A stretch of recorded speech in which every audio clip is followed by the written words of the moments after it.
The guns fell silent on the 11th hour of the 11th day of the 11th month of 1918, and for a brief, breathless moment, the world allowed itself to believe that it had survived the war to end all wars. 4 years of industrialized slaughter had consumed 10 million soldiers and wounded twice as many more.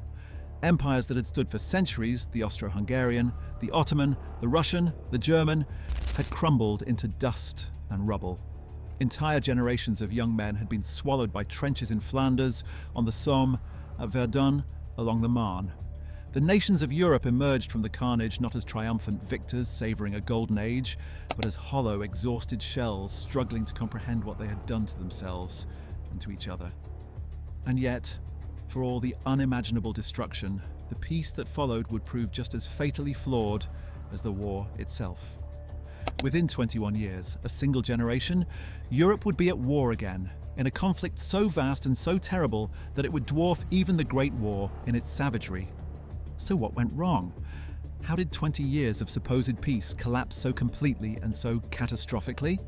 In this video, we are going to walk through every crucial turning point, every broken promise, every fateful decision, and every rising tyrant that together conspired to make the Second World War not merely possible, but virtually inevitable.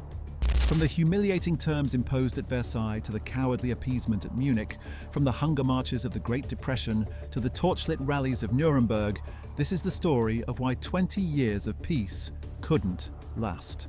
So without further ado, let's begin at the very moment it all started to go wrong. On the morning of November 11th, 1918, as the armistice took effect and the guns finally went quiet along the Western Front, the mood across the Allied capitals was one of extraordinary relief and cautious jubilation. In Paris, London, and New York, crowds poured into the streets, weeping and embracing strangers, church bells ringing for the first time in years. But even in those first hours of celebration, the seeds of future catastrophe were already being planted.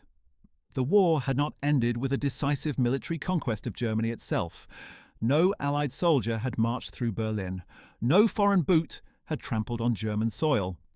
The German armies had not been annihilated in the field. They had withdrawn in reasonably good order, and the armistice had been signed not by the German military high command, but by civilian politicians of the newly formed democratic government.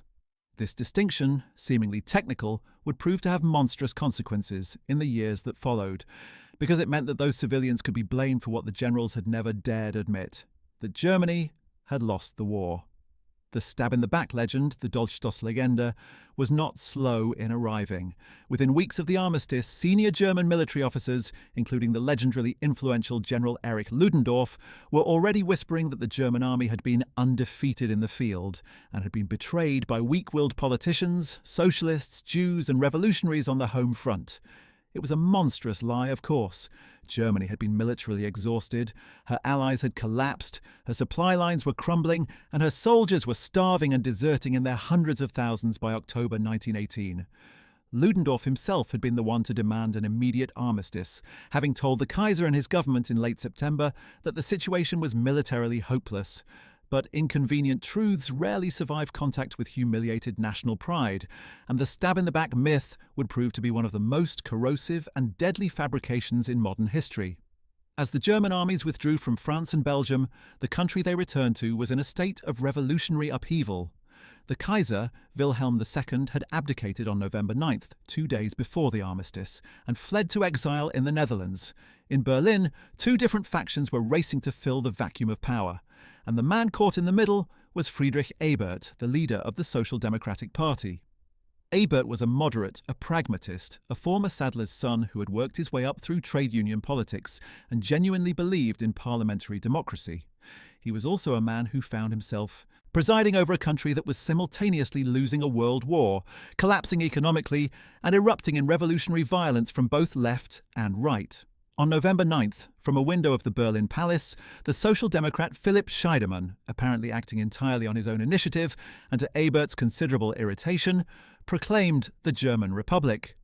Hours later, the communist revolutionary Karl Liebknecht proclaimed a Soviet republic from the balcony of the Berlin Palace.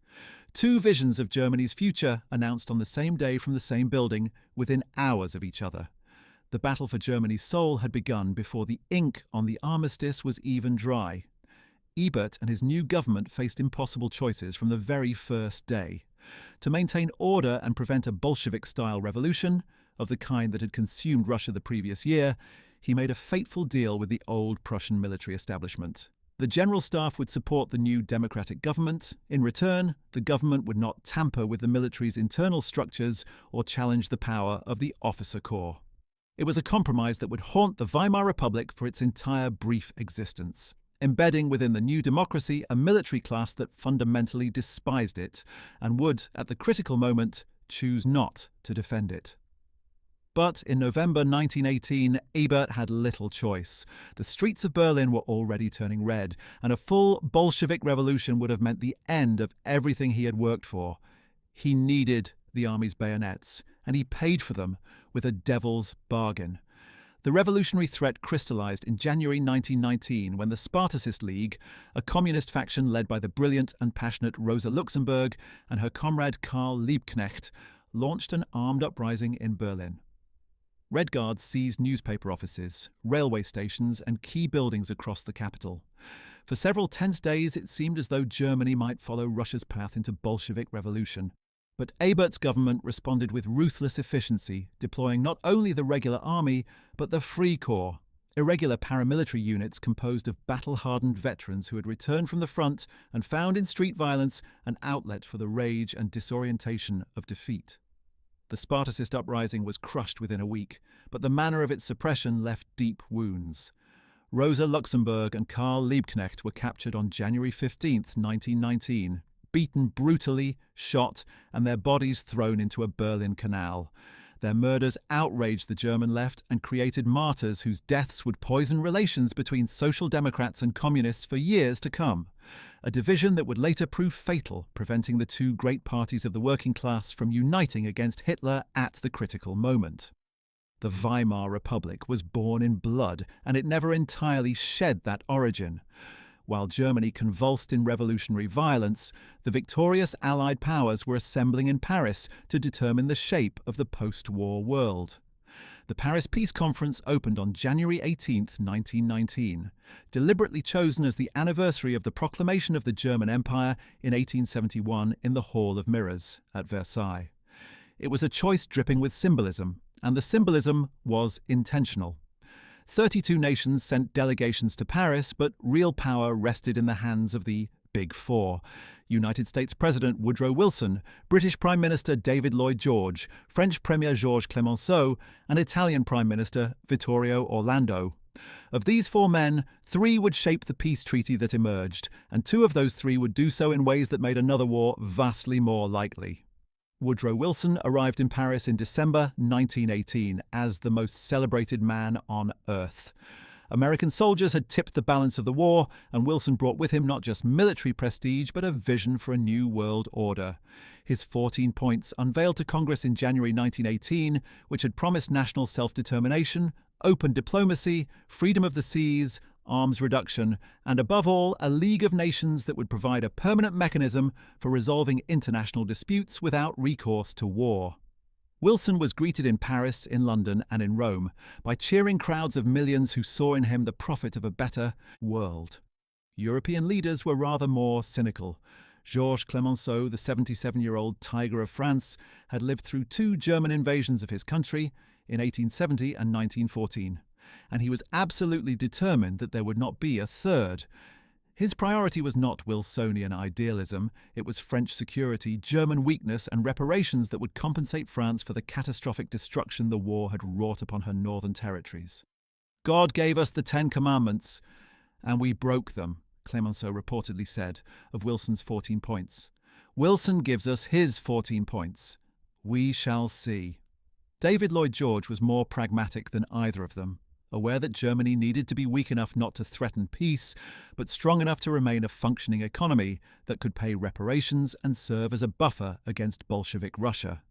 He would later write, with remarkable prescience, that the terms imposed at Versailles were storing up a series of Alsace-Lorraines that would fuel German resentment for generations to come.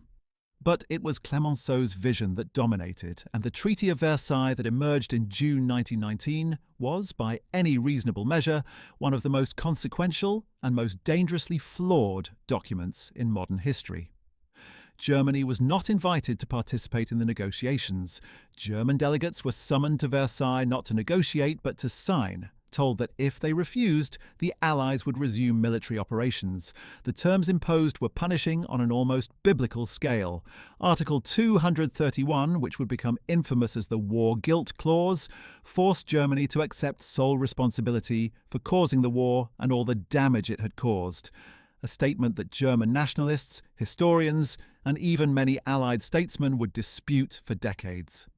On the basis of that war guilt, Germany was required to pay reparations that were ultimately set in 1921 at 132 billion gold marks, a figure so astronomical that it strained credulity.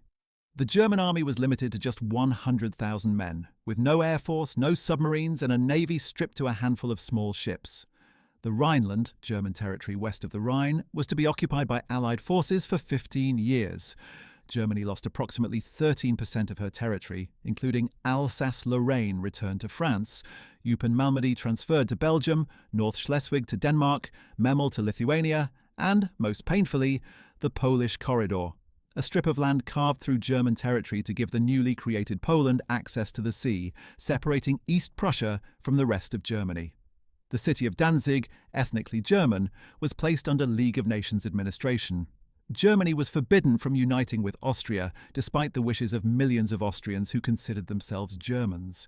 The Sudetenland, home to 3.5 million German speakers, was incorporated into the new state of Czechoslovakia. Wilson's principle of national self-determination, it turned out, applied to everyone except Germans. The German delegation was brought to Versailles on June 28, 1919, exactly 5 years after the assassination of Archduke Franz Ferdinand, and presented with the treaty in the same Hall of Mirrors where Bismarck had proclaimed the German Empire 48 years earlier. The German Foreign Minister, Count Brockdorff-Rantzau, delivered a response that was dignified but furious, challenging the War Guilt Clause and protesting that the terms violated Wilson's promises. His protest was ignored. Germany signed under duress what Germans would almost universally call the Diktat, the dictated peace.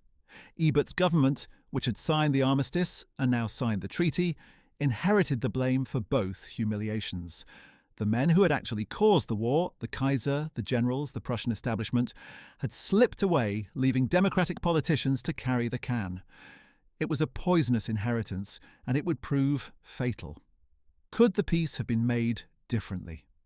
What if Wilson had been able to deliver on all his promises, and the treaty had genuinely reflected the principle of national self-determination? What if the reparations had been set at a realistic level that Germany could actually pay, rather than a figure designed to appease domestic political opinion in France and Britain? The answer is that the Peace of Versailles contained the seeds of its own destruction almost from the moment it was signed. The other peace treaties of 1919 were scarcely less consequential in their instability. The Treaty of Saint-Germain-en-Laye, signed with Austria in September 1919, dissolved the Austro-Hungarian Empire and created a rump Austria of just 6 million people, forbidden from calling itself German Austria and forbidden from uniting with Germany. The new state was economically non-viable. A large imperial capital, Vienna, left stranded without an empire to sustain it. The Treaty of Trianon with Hungary in June 1920 was even more brutal in percentage terms, stripping Hungary of 2/3 of her pre-war territory and 1/3 of her ethnic Hungarian population, who found themselves living as minorities in Romania, Czechoslovakia, and Yugoslavia. The treaties of 1919 to 1920 created a new map of Europe, riddled with irredentist minorities, grievances that nationalists would exploit for decades, and new states that were economically fragile, politically unstable, and sandwiched between Germany and Russia. Two powers that had every reason to resent the post-war settlement. The successor states of Central Europe, Poland, Czechoslovakia, Hungary, Yugoslavia, Romania, were the foundations of a new European order, but they were built on sand. What happened in the years immediately following the peace treaties in Germany tells us almost everything we need to understand about why that country eventually turned to a man like Adolf Hitler. The Weimar Republic, named for the city where its constitution was drafted because Berlin was too violent to convene a constitutional assembly, was a democratic experiment carried out under the most adverse possible conditions. It inherited a country that was militarily defeated, economically prostrated, politically fragmented, psychologically traumatized, and socially convulsed. Its constitution was, in many respects, admirable. It guaranteed civil liberties, proportional representation, women's suffrage, and elaborate protections for minority rights. But it also contained a fatal flaw in Article 48, which allowed the president to rule by emergency decree in times of crisis, bypassing the elected parliament.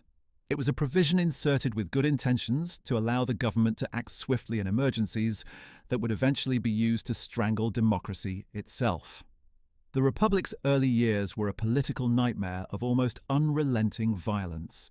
Between 1919 and 1923 alone, Germany experienced two major right-wing coup attempts, hundreds of political assassinations, communist uprisings in multiple cities, and an invasion of the Ruhr industrial region by French and Belgian troops. The Kapp Putsch of March 1920 was perhaps the most alarming early indicator of the Republic's vulnerability.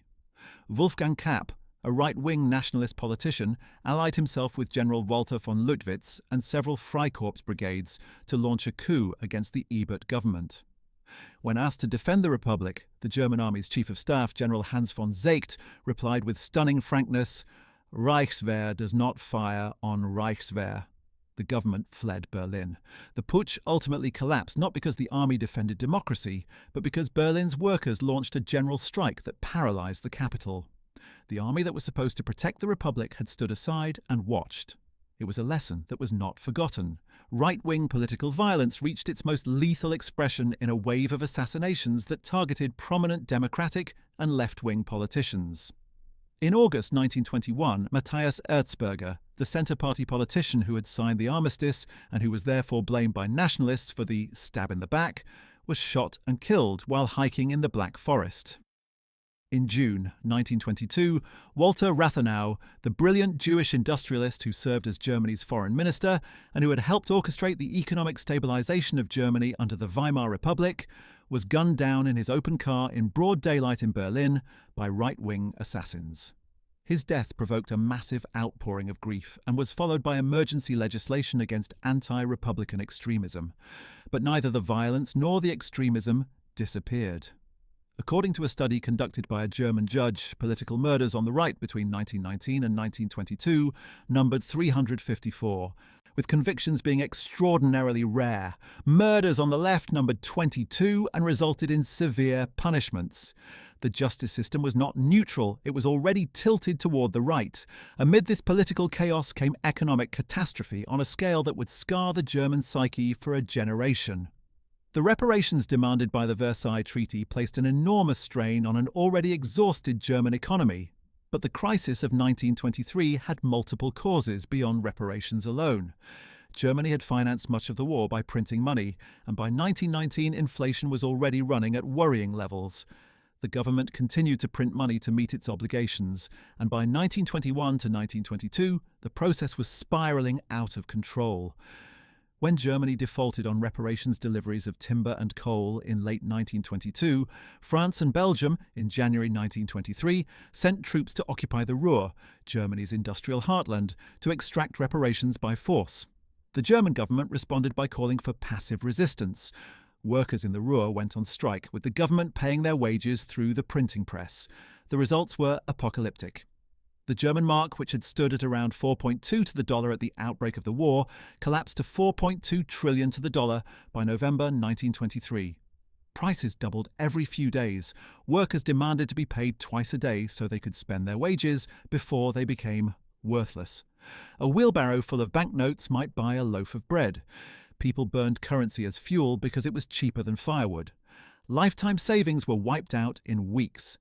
The middle classes, the backbone of any stable democracy, the doctors and lawyers and small business owners and professors, saw their savings, their pensions, and their economic security annihilated virtually overnight. They would not forget this. And when another economic catastrophe struck a decade later, they would not turn to the democratic politicians who had presided over this first disaster. They would turn to someone who promised to destroy the system entirely. And it was in this atmosphere of chaos, humiliation, and hyperinflationary catastrophe that a 34-year-old failed artist and decorated corporal from Austria made his first bid for national power. Adolf Hitler had joined the German Workers' Party in September 1919, shortly after it was founded in Munich, and had quickly demonstrated a gift for inflammatory oratory that left his audiences simultaneously outraged and electrified.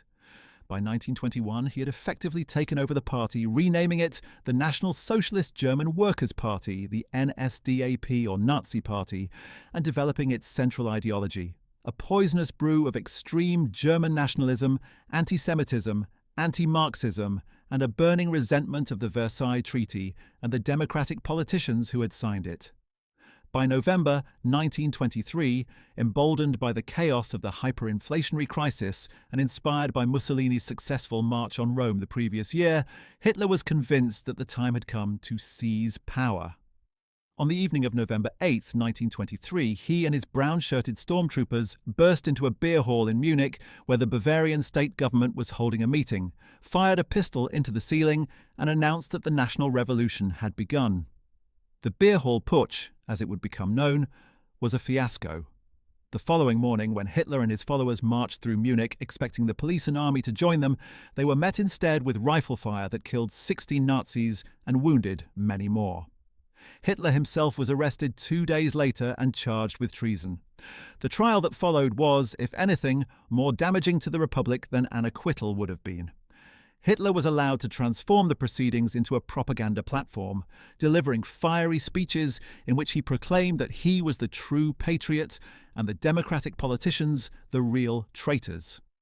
The judges, sympathetic to nationalism and hostile to the Republic, sentenced him to the minimum possible term, 5 years, of which he served less than 9 months. He used that time in Landsberg prison, dictating to his deputy Rudolf Hess a rambling, fanatical political memoir and manifesto that he titled Mein Kampf, My Struggle. In its pages, Hitler laid out with remarkable candor the ideology that would drive his subsequent career, the racial hierarchy that placed Aryans at the top and Jews at the bottom, the need for Lebensraum, living space, to be seized in the East from the Slavic subhumans, the necessity of destroying Marxism, the redemption of Germany from the shame of Versailles, and the absolute requirement for a single supreme leader whose will was the law. Mein Kampf sold poorly at first. It was verbose, repetitive, and poorly organized. But it was not ignored. Anyone who read it knew exactly what Hitler intended to do if he ever came to power. Many dismissed him as a crank. They were wrong to do so. But in the mid-1920s, Hitler's moment had apparently passed. Germany, under the skilled stewardship of Chancellor and later Foreign Minister Gustav Stresemann, underwent a remarkable economic and political stabilization. The hyperinflation was ended in November 1923 with the introduction of a new currency, the Rentenmark, backed by mortgage bonds on Germany's agricultural and industrial assets. Reparations were restructured through the Dawes Plan of 1924, which provided American loans to Germany to help restart the economy and reorganize the reparations schedule into more manageable payments. American capital flooded into Germany, rebuilding factories, refinancing banks, and fueling a period of relative prosperity that would later be called the Golden Twenties. German industrial production recovered rapidly, unemployment fell, and the apocalyptic misery of 1923 gave way to a few years of cautious optimism. In this more settled environment, the Weimar Republic seemed to be finding its feet. The 1924 elections showed a decline in support for both the Nazis on the extreme right and the Communists on the extreme left. Stresemann's diplomatic efforts bore fruit in the Locarno Treaties of October 1925, in which Germany voluntarily accepted her western borders with France and Belgium and renounced any claim to Alsace-Lorraine in exchange for reconciliation with the Western powers and eventual admission to the League of Nations. Germany joined the League in 1926 and was given a permanent seat on its council, the first sign that the former enemy was being cautiously reintegrated into the community of nations. In 1928, Germany signed the Kellogg-Briand Pact, an extraordinary international agreement that renounced war as an instrument of national policy, eventually signed by 62 nations. For a brief moment, the architecture of international peace seemed to be holding. But how durable was it really? The League of Nations, the international organization that Woodrow Wilson had championed as the centerpiece of the post-war order and which the United States Senate had refused to join, was for all its aspirations a fatally limited instrument. It lacked its own military force. It could impose economic sanctions and issue resolutions, but when it came to compelling great powers to obey its decisions, it had no mechanism that worked. Its covenant required unanimous consent among great power members for meaningful action, which meant that any one of them could block collective action. The United States, the world's largest economy and the power that had tipped the balance of the First World War, was absent, having rejected the League in a bitter fight between Wilson and the Republican-controlled Senate. Without American participation, the League was left dependent on Britain and France, both of whom were exhausted, war-weary, and increasingly reluctant to take on new military commitments. The League's record in the 1920s included some genuine successes, mediating minor border disputes, coordinating public health efforts, and providing a forum for international consultation. But it also included revealing failures, such as its inability to stop Italy from bombarding the Greek island of Corfu in 1923 after the murder of an Italian general on Greek soil. Mussolini's Italy simply defied League protests until the dispute was settled on terms favourable to Italy. The message was clear to anyone paying attention. The League worked when great powers cooperated, and it was helpless when they didn't. Speaking of Mussolini, because any understanding of why peace couldn't last must account for what happened in Italy. The March on Rome of October 1922 was, in many respects, the dress rehearsal for everything that was to follow in Germany. Benito Mussolini was a former socialist newspaper editor who had reinvented himself as a ferociously nationalist demagogue, founding the fascist movement in 1919 and building it into a powerful paramilitary force, the Black Shirts, that terrorized trade unionists, socialists, and liberals throughout northern Italy. In October 1922, Mussolini organized a March on Rome. Though he himself traveled by sleeping car rather than on foot, that was partly an armed threat and partly a bluff. The Italian king, Victor Emmanuel III, fearing civil war and a possible communist revolution, refused to declare martial law against the fascists and instead invited Mussolini to form a government.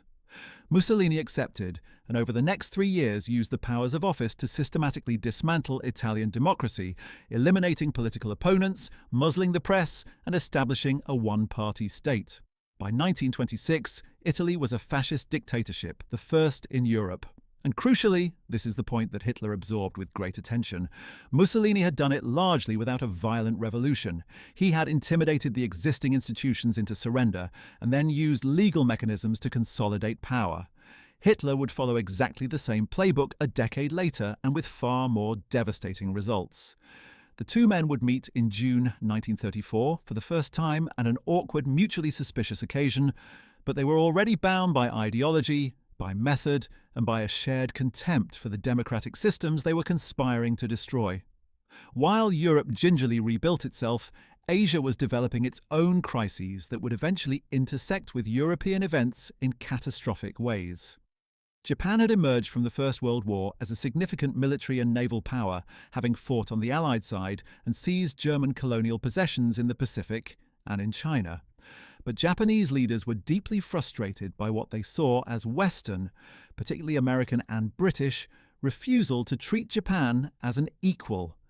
The Washington Naval Treaty of 1922 had limited Japanese naval power to a ratio inferior to that of Britain and the United States, which Japanese nationalists saw as a deliberate humiliation. As the 1920s progressed, the Japanese military became increasingly influential in Tokyo politics and an ideology of expansionist nationalism, combining emperor worship, social Darwinist theories of racial superiority, and a belief that Japan's destiny was to dominate Asia, took hold among the officer class. The Japanese economy, heavily dependent on imported raw materials and export markets, was particularly vulnerable to the economic nationalism that was spreading across the world in the late 1920s. When the Great Depression arrived, it would provide the final trigger for Japanese military adventurism. But the roots of that adventurism lay in the particular way Japan had been integrated into the post-war international system. Present but not equal, powerful but not fully respected, ambitious but constrained. It was a recipe for resentment, and resentment, as Europe was simultaneously demonstrating, is the most dangerous of political fuels. Gustav Stresemann died in October 1929, exhausted and only 51 years old, having worked himself almost literally to death in the service of German democracy. He had been awarded the Nobel Peace Prize in 1926 for the Locarno Agreements, and his death removed from the scene one of the few German statesmen capable of simultaneously winning the confidence of German nationalists and the trust of France and Britain. The timing of his death was catastrophic in a way that could not have been foreseen because just 2 weeks later, on October 24, 1929, the New York Stock Exchange collapsed in the great market crash that would trigger the worst economic depression in modern history. The Great Depression, which spread from the United States across the industrialized world with terrifying speed between 1929 and 1932, was not simply an economic catastrophe, it was a political earthquake, and nowhere did it shake the ground more violently than in Germany. The American loans that had underpinned the German economic recovery of the mid-1920s were called in almost overnight as American banks scrambled for liquidity. German banks, which had borrowed short-term and lent long-term, were caught in a catastrophic liquidity squeeze. The great banking houses of Berlin began to totter. Industrial production collapsed. Unemployment, which had stood at around 1.3 million in 1929, rose to 3 million by 1930, to 4.4 million by 1931, and to an almost incomprehensible 6 million, nearly one-third of the entire German workforce, by the early months of 1932. And those were only the officially registered unemployed. The real figure, including those who had given up looking for work or were on reduced hours, was almost certainly higher.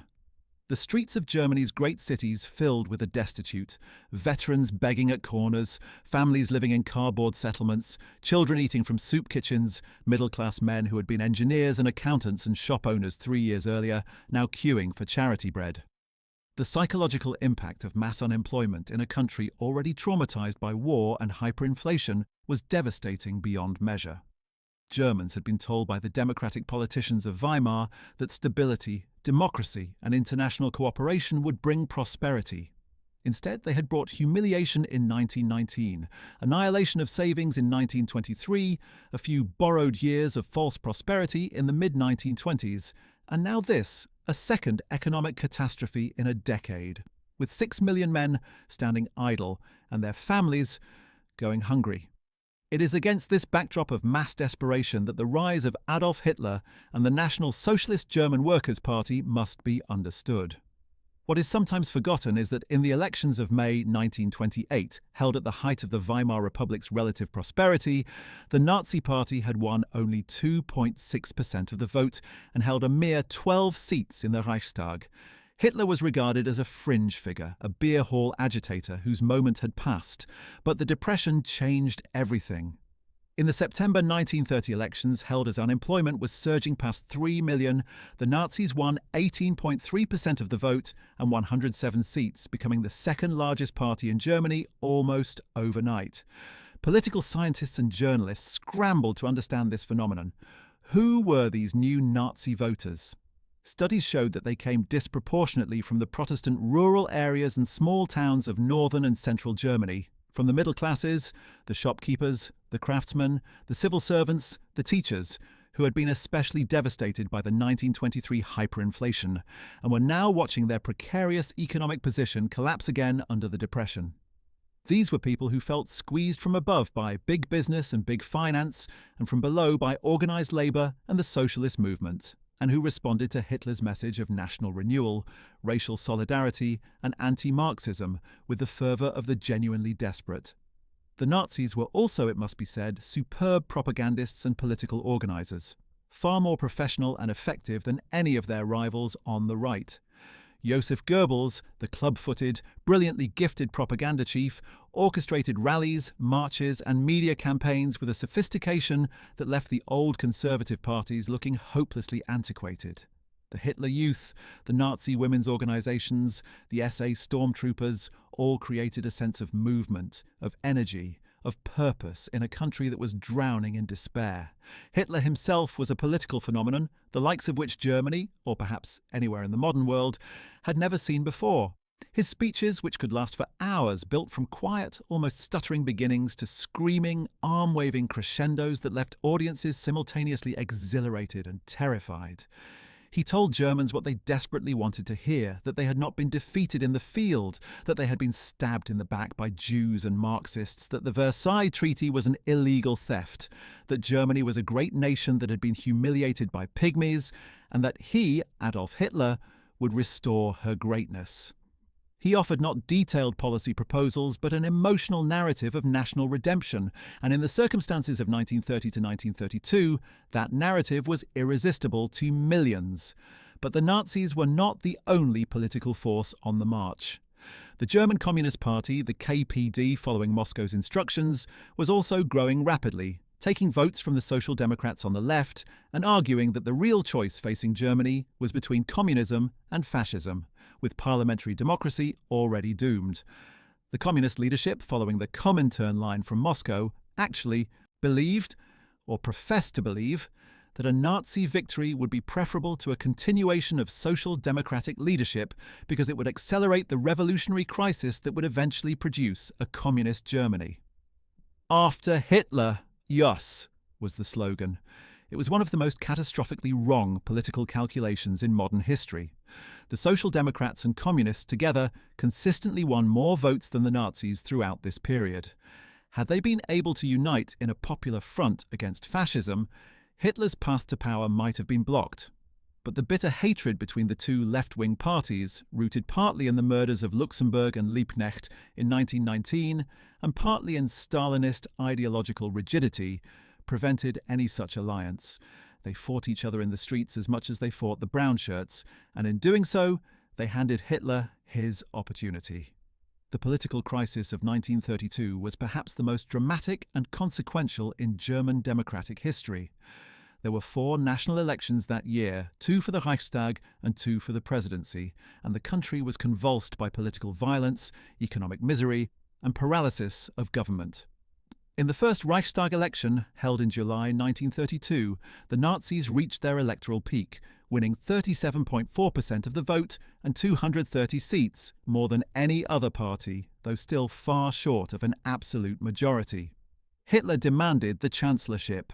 The elderly president Paul von Hindenburg, a Prussian field marshal and conservative monarchist who despised Hitler as that bohemian corporal, refused. In the second Reichstag election of November 1932, the Nazi vote actually fell slightly to 33.1%, as the party's financial resources were strained and some voters grew impatient. It seemed possible, just possible, that the Nazi surge had peaked and was beginning to ebb. But could the established political system hold together long enough for that to matter? The answer, tragically, was no. The men who ultimately handed Hitler power were not the German masses. They never gave him an outright majority, but a small group of conservative politicians and businessmen who convinced themselves that they could use Hitler and then control him. The key figure was Franz von Papen, a vain and ambitious former chancellor who had been ousted from office in December 1932 and was looking for a way back to power. Von Papen proposed to Hindenburg a coalition government in which Hitler would be chancellor but would be hemmed in by conservative ministers, himself as vice-chancellor, other establishment figures in key posts. The conservatives in Hitler's cabinet would, von Papen assured Hindenburg, keep the little corporal in check. "We've hired him," von Papen reportedly boasted to a friend shortly after the government was formed. He had never made a more disastrous miscalculation.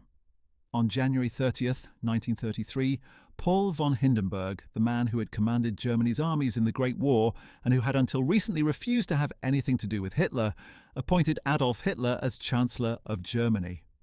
It was a decision reached through political backroom dealing, not through democratic mandate or revolutionary violence. The Weimar Republic had not been overthrown. It had been surrendered by men who should have known better, for reasons of personal ambition and ideological miscalculation. The consequences for Germany, for Europe, and for the world would be incalculable. But we are getting ahead of ourselves, because the story of why peace couldn't last is not solely the story of Germany and Hitler. It runs through the halls of international diplomacy, through the failures of the League of Nations, through the timidity of British and French foreign policy, and through developments in Asia and the Mediterranean that demonstrated, years before Germany made its move, that the post-war international order was built on sand. So let us step back from Berlin and look at what was happening in the wider world as the 1930s began. In September 1931, while the German political crisis was still building and the depression was at its most acute, Japanese forces stationed in Manchuria staged a deliberate provocation. Officers of the Kwantung Army arranged for a small explosion on the South Manchurian Railway near Mukden, later known as the Mukden Incident, and used it as a pretext to launch a full military takeover of the entire province of Manchuria, over which Japan's civilian government in Tokyo had already decided it was impossible to maintain control. Within a few months, Japan had conquered a territory the size of France and Germany combined, ejected the Chinese administration, and established a puppet state called Manchukuo. China appealed to the League of Nations. The League, after a lengthy investigation by a commission led by Lord Lytton of Britain, issued a report in September 1932 that condemned Japanese aggression and called for Manchuria's return to Chinese sovereignty. Japan's response was to resign from the League in March 1933. The League had no military force to send, and Britain and France were too preoccupied with their own domestic economic crises to contemplate military action against Japan in the Pacific. The Manchurian crisis was the first time the League of Nations was tested by a major act of aggression by a great power, and it failed completely. Japan suffered no real consequences for its conquest. The lesson was absorbed by governments and dictators across the world. The League could protest, but it could not compel. In Germany, meanwhile, Hitler moved to consolidate his power with a speed and ruthlessness that left his conservative partners gasping. On February 27th, 1933, less than 4 weeks after Hitler became Chancellor, the Reichstag building in Berlin burst into flames. A young Dutch communist named Marinus van der Lubbe was found at the scene, apparently having set the fire alone. The Nazi government immediately blamed the fire on a communist conspiracy and used it as a pretext for the Reichstag fire decree. An emergency law passed the very next day that suspended civil liberties, freedom of speech, freedom of the press, and the right to assembly, and gave the government sweeping powers of detention without trial. Thousands of communists and social democrats were arrested in the days that followed. Whether van der Lubbe acted alone, as most historians now believe, or whether the Nazis themselves arranged or exploited the fire, the political result was the same. The legal framework of the Weimar Republic was gutted at a stroke, with the Reichstag's own approval obtained through a climate of terror. In the elections of March 5, 1933, held in an atmosphere of SA violence and propaganda saturation, the Nazis won 43.9% of the vote, still not a majority even under those conditions, but enough, combined with their nationalist coalition partners, to form a government. 3 weeks later, on March 23, 1933, the Reichstag, meeting in the Kroll Opera House after the fire, with communist deputies excluded and SA men surrounding the building, passed the Enabling Act by 444 votes to 94. The lone voices of opposition were the 94 Social Democrats who voted no. Every other Democratic party, including the Catholic Centre Party, capitulated. The Enabling Act gave Hitler's government the power to pass laws without Reichstag approval for 4 years. German democracy had voted itself to death. The speed with which Hitler then dismantled every remaining institution of German civil society was breathtaking. By the summer of 1933, all political parties other than the NSDAP had been banned or had dissolved themselves. The trade unions were dissolved and their assets seized, replaced by the Nazi-controlled German Labour Front. The press was brought under state control. Jews were subjected to a boycott of their businesses and then progressively stripped of their civil rights. Thousands of civil servants, judges, teachers and university professors were dismissed on grounds of race or political unreliability and replaced with Nazi loyalists. State governments were abolished and replaced by appointed Nazi Reich governors. The SS, Heinrich Himmler's black uniformed security corps, originally Hitler's personal bodyguard, began taking control of the police functions that had previously belonged to individual German states, laying the foundations for what would become one of the most comprehensive police states in history. Germany was being restructured from the inside out, with terrifying efficiency, and the question that hangs over this period, why didn't anyone stop it, is one that demands a careful answer. The answer, in part, is that many Germans were willing to accept the loss of democracy in exchange for what Hitler was delivering: a revival of economics activity, a return of national pride, and the elimination of the communist threat that had genuinely terrified large sections of the German middle class. The Depression was ending, not because of anything the Nazis had done that Weimar economists hadn't already set in motion, but the timing gave Hitler the credit. Unemployment fell from 6 million in 1932 to 1.7 million by 1936, aided by massive government spending on public works and rearmament. Autobahns were built, factories hummed, and the unemployed went back to work. For many ordinary Germans, this felt like a miracle, and they were not inclined to ask too many questions about how it was achieved or at whose expense. The Jews and political opponents who were being persecuted were, in the eyes of many Germans, either invisible or guilty of something. It is an uncomfortable truth, but it is the truth. Hitler enjoyed genuine and widespread popularity in Germany during the mid-1930s, particularly among those who had never suffered directly from Nazi persecution. Popular support was real, and it was one of the factors that made the regime so difficult to resist from within. But the men who could have stopped Hitler from outside Germany, the leaders of Britain and France, were also failing in their responsibilities, for a complex mixture of reasons that included genuine war weariness, economic preoccupation, ideological confusion, and a fundamental misreading of what Hitler was and what he intended. In Britain, the dominant political mood of the early 1930s was one of profound anti-war sentiment. The horrors of the Somme and Passchendaele were barely 15 years in the past. The war memorials in every village and the missing faces in every family were constant reminders of what war meant. Pacifism was widespread. The Peace Pledge Union, founded in 1934, attracted hundreds of thousands of members who signed pledges refusing to take part in any war. In February 1933, the Oxford Union, and the prestigious debating society at Britain's most famous university, passed a motion that this House will in no circumstances fight for its king and country. The motion was symbolic, but its symbolism was loud and it was heard in Berlin. Public opinion in Britain was deeply reluctant to contemplate rearmament or military commitments on the continent. France, meanwhile, was even more paralysed by the memory of war. She had lost proportionally more men than almost any other combatant, and the trauma of the trenches ran even deeper in French society than in British. The French political establishment of the 1930s was also deeply divided and frequently dysfunctional. France went through 20 governments in the 7 years between 1933 and 1940. A rate of instability that made coherent foreign policy almost impossible to maintain. There was also, in both London and Paris, a strong current of anti-communist feeling that coloured assessments of the Nazi regime. For many conservative politicians and businessmen in the Western democracies, Hitler's Germany, for all its unpleasant roughness, was preferable to the Bolshevik alternative. The Soviets had nationalized property, executed aristocrats, and imposed a totalitarian system that threatened the social order that Western conservatives existed to protect. Hitler, on the other hand, whatever his extremism, had crushed the German communists and socialists, protected private property, and seemed, at least in the early years, to be restoring order and stability. There were voices in British and French political life who genuinely admired aspects of the Nazi regime, or at least believed that a strong Germany was a useful buffer against Soviet expansion.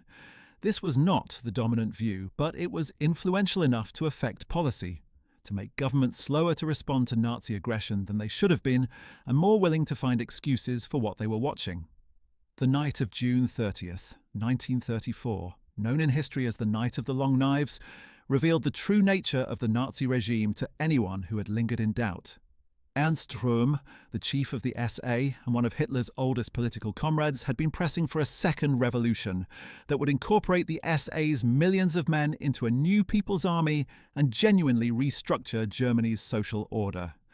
The German military establishment, the Reichswehr, loathed and feared the SA and had made clear that they would not accept Röhm's ambitions. Hitler, who needed the military's support, especially as Hindenburg's health was failing and the presidency would soon need to be filled, chose the military over Röhm. Over the weekend of June 30th to July 2nd, SS units fanned out across Germany and killed not only Röhm and his closest associates, but also a long list of other political enemies, real and imagined: former Chancellor Kurt von Schleicher and his wife, conservative politician Edgar Jung, former Bavarian State Commissioner Gustav Ritter von Kahr, who had betrayed the Beer Hall Putsch, and dozens of others who had nothing to do with Röhm's alleged conspiracy. The official death toll was given as 77. Historians believe the actual number may have been several hundred. The murders were carried out without any legal process whatsoever. Hitler subsequently gave a speech to the Reichstag justifying the killings as necessary to prevent a revolt, and the cabinet, in a measure of how completely the rule of law had been destroyed, retroactively legalized the murders. When Hindenburg died on August 2, 1934, Hitler combined the offices of Chancellor and President into a single role, the Führer, and required every soldier in the German armed forces to swear a personal oath of loyalty not to Germany or its constitution, but to Adolf Hitler himself. The military had its deal. In exchange for eliminating Röhm and the SA as a competing force, the generals had given Hitler the oath that bound them to him personally. It was a chain they would find almost impossible to break in the years to come, no matter what crimes they witnessed. And now the international situation began to deteriorate with gathering speed. In January 1935, the Saar region, placed under League of Nations administration by the Treaty of Versailles for 15 years, held a plebiscite as required by the treaty. Over 90% of Saar voters chose reunification with Germany, giving Hitler a genuine democratic triumph that he exploited brilliantly for propaganda purposes. In March 1935, in open defiance of the Versailles Treaty, Hitler announced the reintroduction of military conscription and the existence of a German air force, the Luftwaffe, which had been secretly built up in violation of the treaty for the previous 2 years. Germany, he announced, would build an army of 500,000 men, 5 times the limit imposed by Versailles. The reaction of Britain and France was revealing of everything that was wrong with Western diplomacy in this period. The French proposed a common front with Britain and Italy against German rearmament, the so-called Stresser Front, agreed in April 1935. The League of Nations condemned the German action, and then Britain, just 2 months later, calmly signed the Anglo-German Naval Agreement in June 1935, which allowed Germany to build a navy up to 35% of British naval strength, in other words, which tacitly legitimized German rearmament by negotiating its terms. France was furious. The Stresser Front was effectively gutted before it had done anything, and Hitler had demonstrated that Britain could be separated from France and appeased with bilateral deals. It was a lesson he would apply repeatedly over the next 4 years. What could have been done? This is the question that historians have debated endlessly, and it is not an idle one, because understanding why those who might have stopped Hitler did not stop him is essential to understanding why peace ultimately failed. The most significant missed opportunity of the entire interwar period was arguably the response to Hitler's remilitarization of the Rhineland in March 1936. By the terms of Versailles and Locarno, the Rhineland, German territory but demilitarized, was a buffer zone that protected France and Belgium from German aggression. Sending troops into it was an act that violated 2 international treaties simultaneously. On March 7, 1936, German troops marched into the Rhineland. It was an enormous gamble. Hitler later admitted that the 48 hours after the march were the most nerve-wracking of his life, because if France had sent her army into the Rhineland, the German forces, only 3 battalions with orders to withdraw if they met resistance, would have had to retreat, and the resulting humiliation might well have ended Hitler's regime. France did not march. Britain counselled restraint. The League condemned Germany's action. And Hitler got away with it. The effect on his standing in Germany was electric. He was seen as a genius, a man who could defy the hated Versailles system and pay no price. The effect on his strategic thinking was equally significant. He concluded that France and Britain lacked the will to fight, that their governments were led by weak men who could be intimidated, and that his grand strategy of systematic aggression would succeed so long as he moved one step at a time and avoided pushing all his opponents into action simultaneously. The year 1935 had already produced another demonstration of Western weakness in the face of fascist aggression. In October of that year, Mussolini's Italy, which had been a member of the League of Nations since its founding, launched a full-scale military invasion of Abyssinia, one of the last independent African states and a fellow member of the League. The invasion, which employed aerial bombing, poison gas, and tank columns against an army of warriors armed largely with spears and bolt-action rifles, was a brutal and one-sided affair.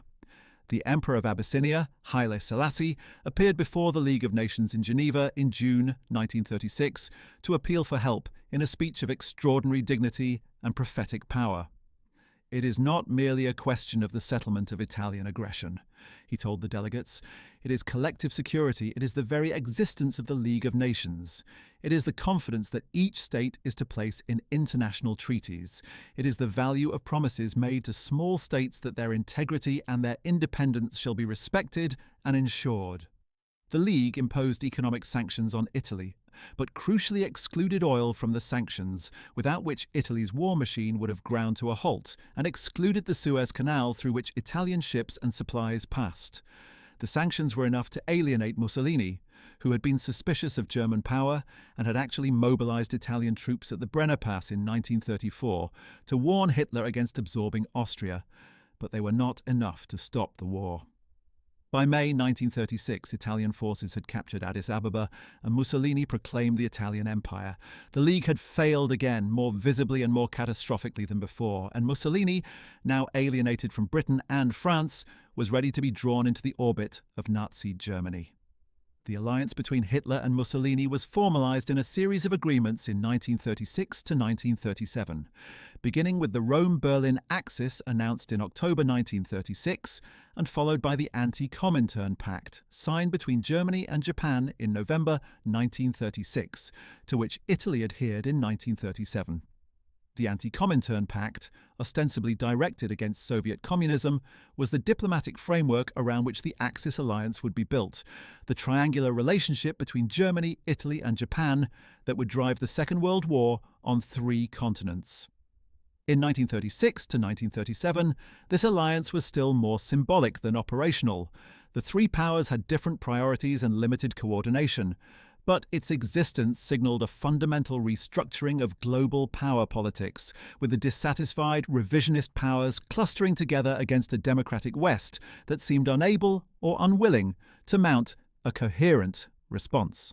The Spanish Civil War, which broke out in July 1936, when a group of nationalist military officers under General Francisco Franco launched a revolt against the elected Republican government of Spain, became both a testing ground for the new fascist weapons and a demonstration of democratic weakness that had profound implications for the larger European situation.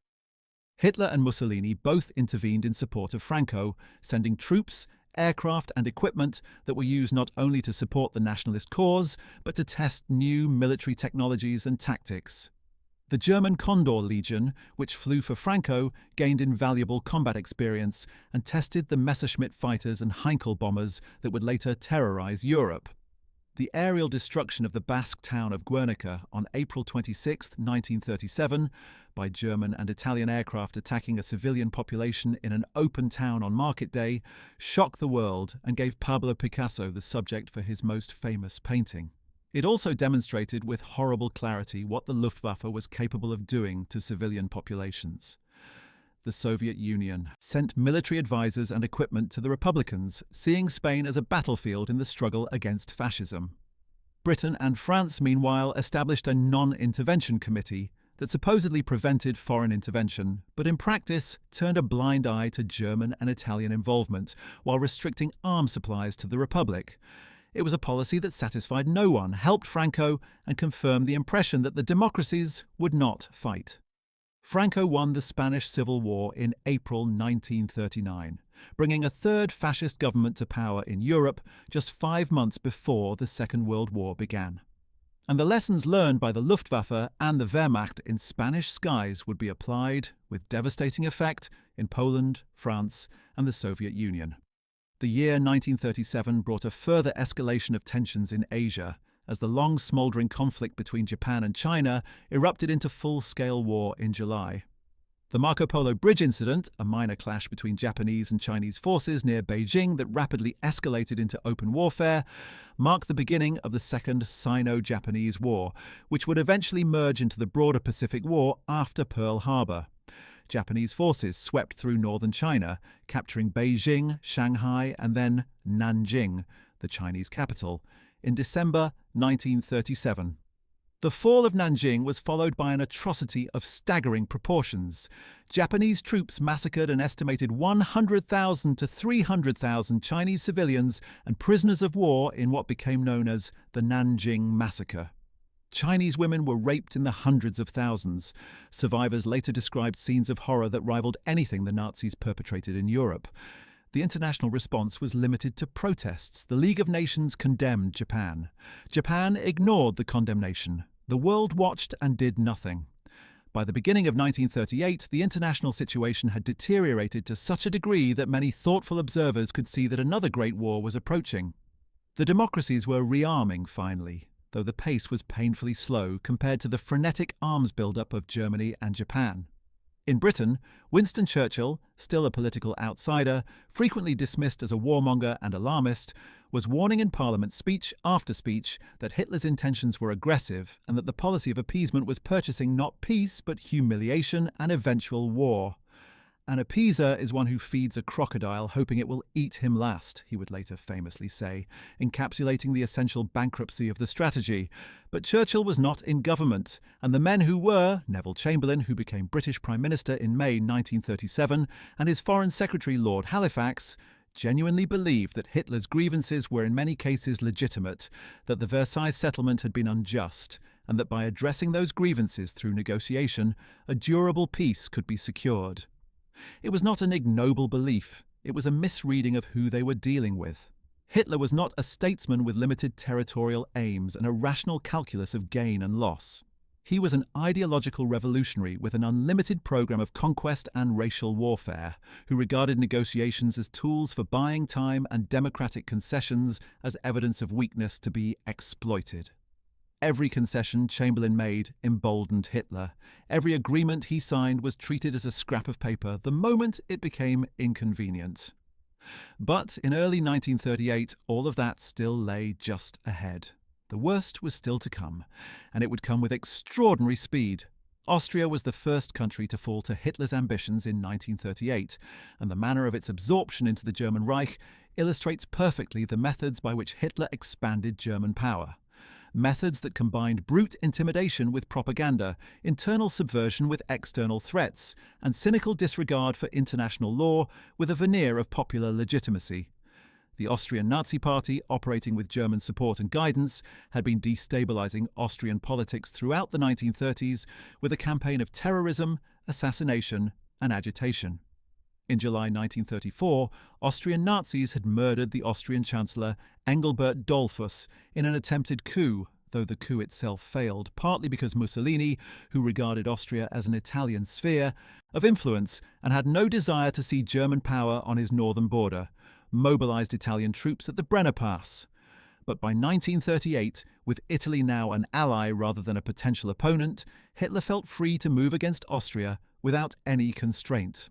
In February 1938, Hitler summoned Austrian Chancellor Kurt Schuschnigg to his mountain retreat at Berchtesgaden and subjected him to 3 hours of threats, tantrums, and ultimatums. Schuschnigg later described the meeting as among the most terrifying experiences of his life. Hitler screamed, paced, and repeatedly invoked the German army's overwhelming force, while presenting Schuschnigg with a set of demands, including appointing Austrian Nazis to key cabinet positions and legalizing the Nazi Party, that were clearly designed as a first step toward the dissolution of Austrian independence. Schuschnigg signed under duress, returned to Vienna, and then attempted a desperate countermove. He announced a referendum to be held on March 13th, in which Austrian citizens would be asked to vote on whether they wished Austria to remain free and German and independent. He was confident the result would vindicate Austrian independence. Hitler, furious at being outmaneuvered, demanded the referendum be cancelled and Schuschnigg resign. When Austrian President Wilhelm Miklas initially refused to appoint Nazi Interior Minister Arthur Seyss-Inquart as the new Chancellor, German troops massed on the Austrian border. There was no resistance. Schuschnigg resigned, pleading in a final radio address for Austrians not to shed their blood in this tragic situation. On March 12, 1938, German troops crossed the Austrian border.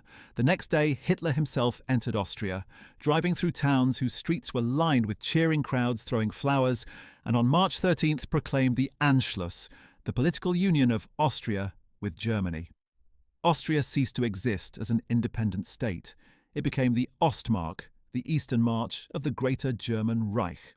Was the enthusiasm genuine? The photographs and newsreel footage of cheering Austrians welcoming the German troops are real, not staged, and historians have debated ever since what they mean. The truth appears to be complex. There was genuine enthusiasm among a significant portion of the Austrian population, particularly among Austrian Nazis and pan-German nationalists who had long dreamed of unity with Germany. But there was also fear, coercion, and the opportunistic tendency of crowds to cheer whoever arrives with tanks.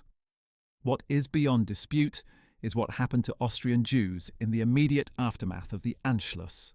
Within hours of the German troops' arrival, Austrian Nazis, with a ferocity that even shocked some German observers, began hunting Jews through the streets of Vienna. Jewish men and women were forced to scrub pavements on their knees while crowds jeered. Synagogues were ransacked. Businesses were seized. Jews were arrested, beaten and humiliated in public with a sadistic inventiveness that suggested years of pent-up hatred. The speed and severity of anti-Jewish persecution in Austria exceeded even that in Germany in the 5 years since Hitler had come to power. It was a terrible preview of what German occupation would mean for Jewish communities across Europe. The international reaction to the Anschluss was, by now, entirely predictable. Britain and France protested diplomatically. The League of Nations passed a resolution. Hitler ignored both. Neville Chamberlain told the House of Commons that it was quite impossible to guarantee protection for small states that were subject to this kind of threat. What was significant was not the words, the mild protests, but the silence beneath the words: no military action, no meaningful economic consequences, no coordination of resistance. And this apparent acquiescence only confirmed Hitler's calculation that the Western democracies, whatever their rhetoric, lacked the will to use force to defend the existing international order. He immediately began planning his next move. Czechoslovakia was, in almost every sense, the most admirable of the successor states created by the peace treaties of 1919. It was a genuine democracy, the only one to survive in Central Europe into the late 1930s, with a functioning parliamentary system, press freedom, an independent judiciary and a competent civil service. Its president, Edvard Beneš, was a sophisticated European statesman, and its first president, Tomáš Masaryk, who died in 1937, had been one of the founding fathers of modern democratic politics in Central Europe. Czechoslovakia had well-developed industry, a functioning economy, and, most importantly, a modern military force of around 35 divisions equipped with excellent Czech-designed weapons, protected by a line of fortifications along the mountainous Sudeten borderlands that were genuinely formidable. It also had alliance treaties with France and the Soviet Union. If Czechoslovakia chose to fight and if her allies honoured their commitments, Hitler would face a war on multiple fronts for which Germany in 1938 was not yet fully prepared. Many of his own generals, in fact, believed Germany would lose such a war, and some of them, in a development that would have seemed incredible in 1933, were actually in contact with British intelligence, warning that a firm British and French commitment to defend Czechoslovakia might trigger a military coup against Hitler within Germany itself. The crisis centred on the Sudetenland, the mountainous border region of Czechoslovakia, inhabited by approximately 3.5 million German speakers, who had been part of the Austrian Empire for centuries and who were now citizens of the Czech state. The Sudeten Germans were not, on the whole, oppressed. They had full citizenship rights, proportional political representation, and cultural autonomy. But a significant minority supported the Sudeten German party of Konrad Heinlein, which was secretly funded and directed from Berlin, and which was systematically escalating its demands beyond anything that could realistically be satisfied on Hitler's explicit instructions. The point was not to solve the Sudeten problem, but to use it as a pretext for destroying Czechoslovakia. In speeches of increasing fury through the spring and summer of 1938, Hitler demanded justice for the Sudeten Germans, and left no doubt that he was prepared to use military force to obtain it.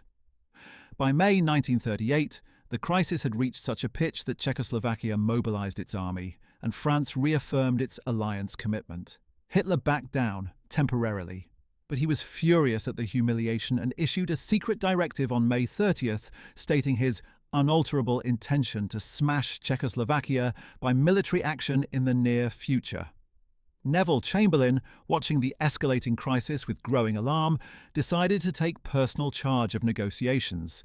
He was 69 years old, had never flown in an aircraft before, and had visited Germany only once in his life.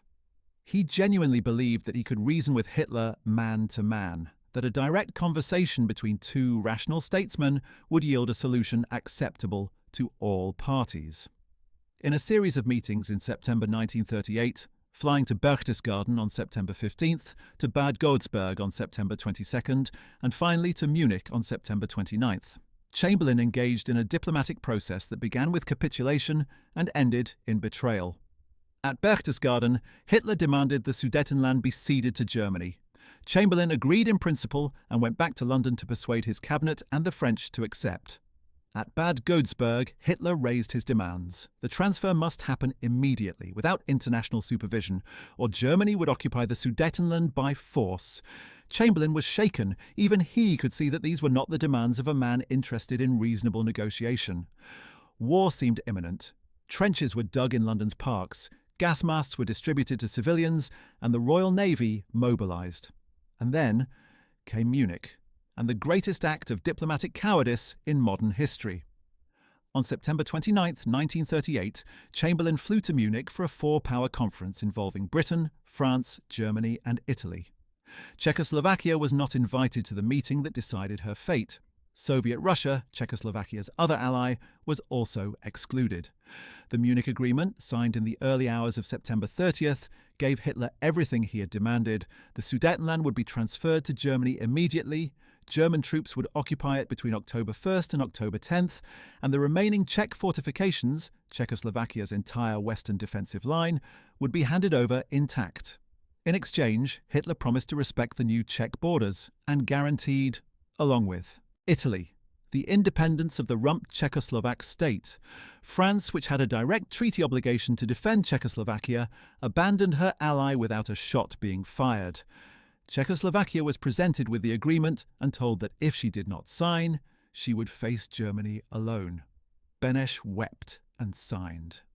As Chamberlain and Daladier, the French Prime Minister, returned home, they were greeted by cheering crowds immensely relieved that war had been averted.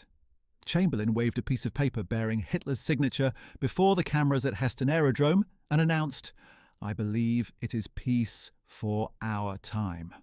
It was one of the most catastrophically wrong predictions in political history. What had actually been achieved at Munich? In purely material terms, Czechoslovakia had lost its entire Western defensive fortification system, its most industrially developed region, its Skoda arms works, one of the most important munitions manufacturers in Europe, and within 6 months, its independence altogether. Germany had gained, without firing a shot, military resources that significantly strengthened her position for the war that Hitler fully intended to fight. The German generals who had been warning that Germany was not ready for war in 1938 were proven wrong, not because Germany had been ready, but because nobody had made her fight. In psychological and political terms, the damage was even worse. Every country in Europe that was not a great power looked at Munich and drew the obvious conclusion: the Western democracies would not honour their alliance commitments when tested. The smaller states of Central and Eastern Europe began frantically accommodating themselves to German power, and Hitler, who had actually expected to have to fight for the Sudetenland and who had been irritated rather than pleased by Chamberlain's last-minute concessions because they deprived him of a war he wanted, concluded that the Western democracies were incurably weak and that he could take whatever he wanted without serious opposition. Churchill spoke for many when he addressed the House of Commons on October 5, 1938, in one of the great parliamentary speeches of the 20th century. "We have sustained a total and unmitigated defeat," he declared, to howls of protest from Chamberlain's supporters on the government benches. "And do not suppose that this is the end. This is only the beginning of the reckoning. This is only the first sip, the first foretaste of a bitter cup which will be proffered to us year by year, unless by a supreme recovery of moral health and martial vigour, we arise again and take our stand for freedom as in the olden time. Churchill's words rang out into a house that largely rejected them in October 1938. Within 12 months, every word would be proven exactly right. But in the autumn of 1938, the mood in Britain was overwhelming relief rather than shame. The crowds who cheered Chamberlain at Heston were not hypocrites or cowards. They were ordinary people who desperately did not want their sons and brothers to die in another Somme. The tragedy of appeasement was not that it was undertaken in bad faith. It was undertaken in the most earnest good faith imaginable by men who believed that compromise and negotiation could satisfy a man whose ultimate goals were incompatible with any settlement short of total domination. In the immediate aftermath of Munich, even some of those who had supported appeasement were forced to confront the nature of the regime they were dealing with.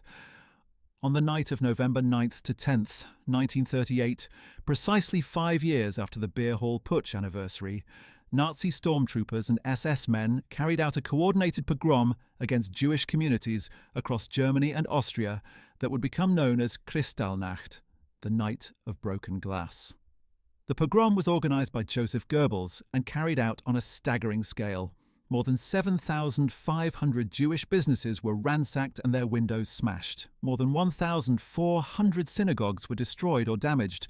At least 91 Jews were killed in the violence itself, and approximately 30,000 Jewish men were arrested and sent to concentration camps, Dachau, Buchenwald, Sachsenhausen, where many were beaten, some died, and most were released only on condition that they immediately emigrate from Germany. The pretext for the pogrom was the assassination in Paris of a German diplomat, Ernst vom Rath, by a 17-year-old Polish refugee named Herschel Grinspan, whose parents had been among the roughly 17,000 Polish Jews expelled from Germany in a mass deportation the previous week and left stranded in the cold on the Polish-German border.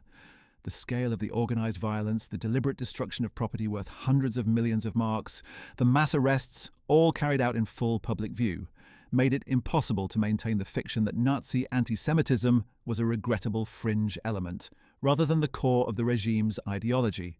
Kristallnacht shocked world opinion and triggered a wave of emigration by German Jews who had hoped they might somehow survive within the Reich. It also presaged with horrific clarity the machinery of genocide that Hitler would eventually deploy when war gave him the cover and the opportunity. By the beginning of 1939, it was apparent to anyone looking with clear eyes at the evidence that Hitler's appetite was far from satisfied by Munich and the Sudetenland. The rump Czechoslovak state, now renamed Czechoslovakia with a hyphen, to give the Slovaks notional equality, was being systematically destabilized by German pressure, Slovak separatists encouraged from Berlin, and economic strangulation. On March 14, 1939, the Slovak government, acting under German pressure, declared Slovak independence. The next day, Hitler summoned elderly Czech President Emil Hácha to Berlin and subjected him to such intense psychological pressure that Hácha suffered what appears to have been a heart attack during the meeting and had to be revived by Hitler's personal physician before he could sign the document dissolving Czech sovereignty.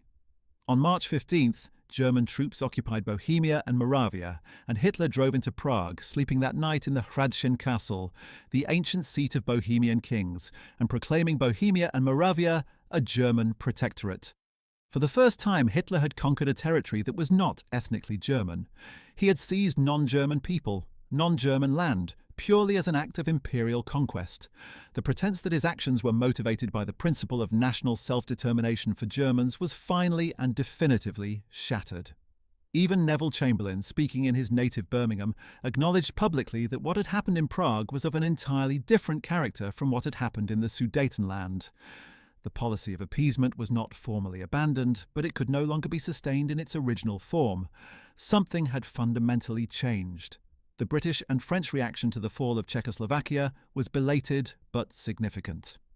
On March 31, 1939, Chamberlain announced in the House of Commons that Britain and France would guarantee the independence of Poland, the next most obvious target of German aggression. Similar guarantees were extended to Romania and Greece in April. The guarantees were psychologically important and politically significant, but they also had a glaring weakness. Poland lay on the far side of Germany, and, if attacked, could only be realistically defended if the Soviet Union, which shared a border with Poland, cooperated in the defence. And Soviet cooperation was the one thing that Britain and France proved unable, or unwilling, to secure, with consequences that were catastrophic. The relationship between the Western democracies and the Soviet Union in the 1930s was one of mutual suspicion and ideological incompatibility that prevented the cooperation that both self-interest and security required. Stalin had been attempting since Hitler's rise to power to build a system of collective security with Britain and France that would contain German aggression.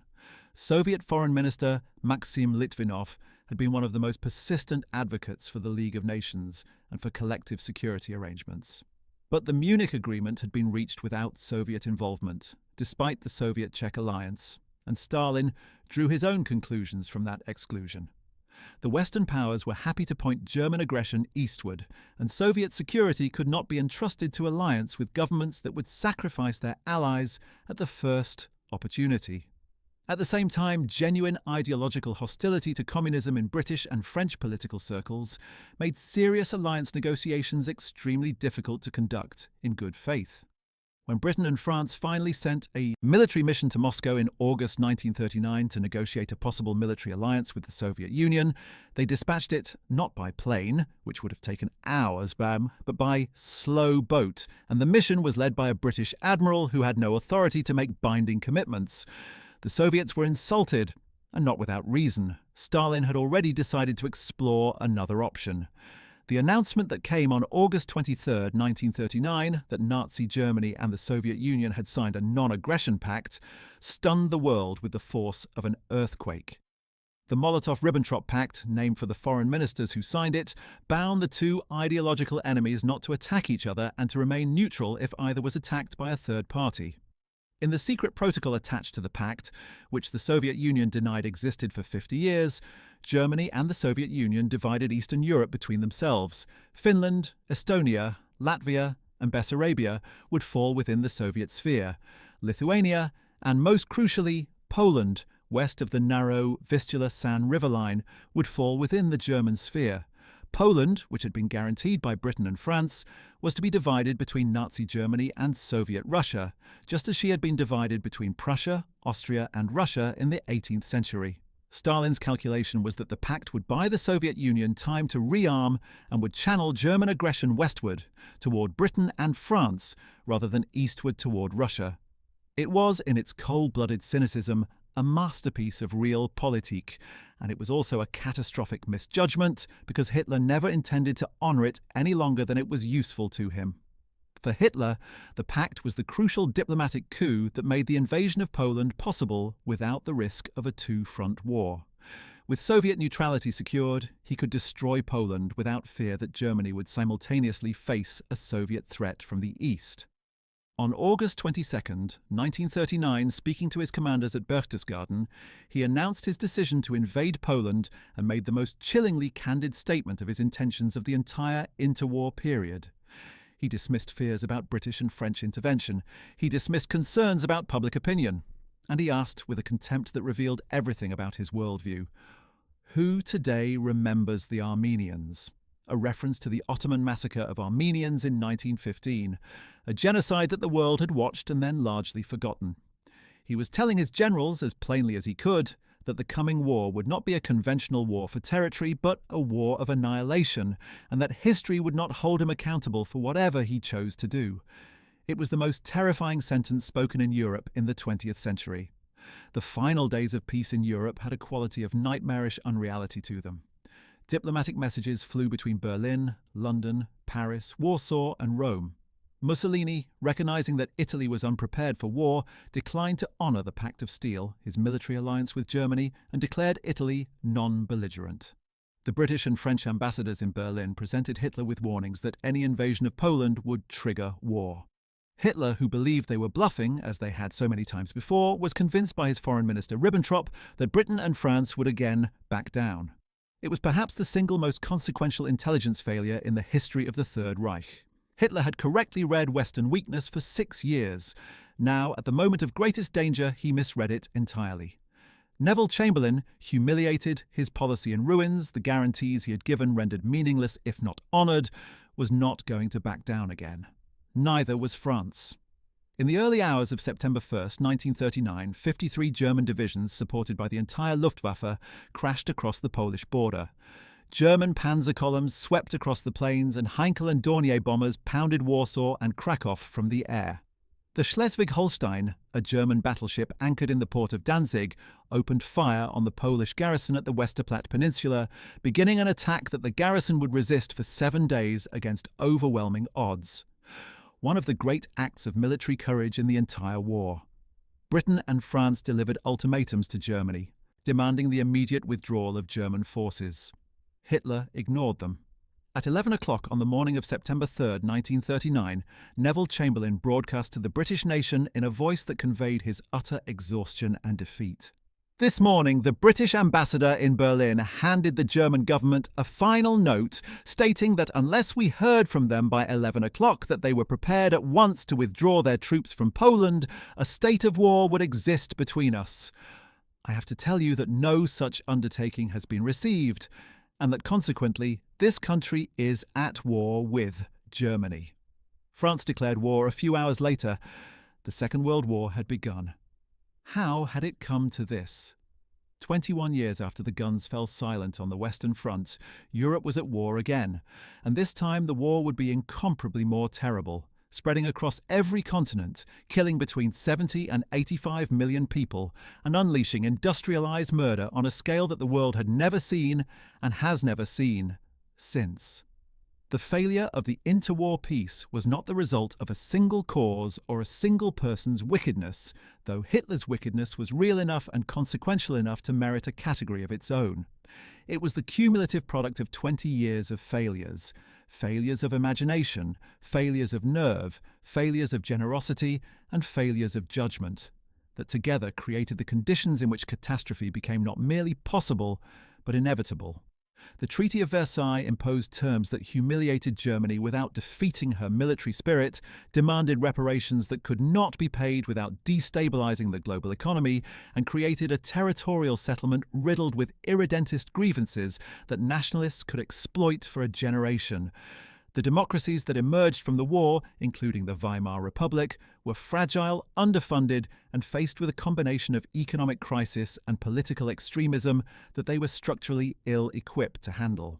The League of Nations, the great institutional hope for a law-governed international order, was crippled from birth by American absence and paralyzed by the requirement for great power consensus that guaranteed it could never act when it most needed to.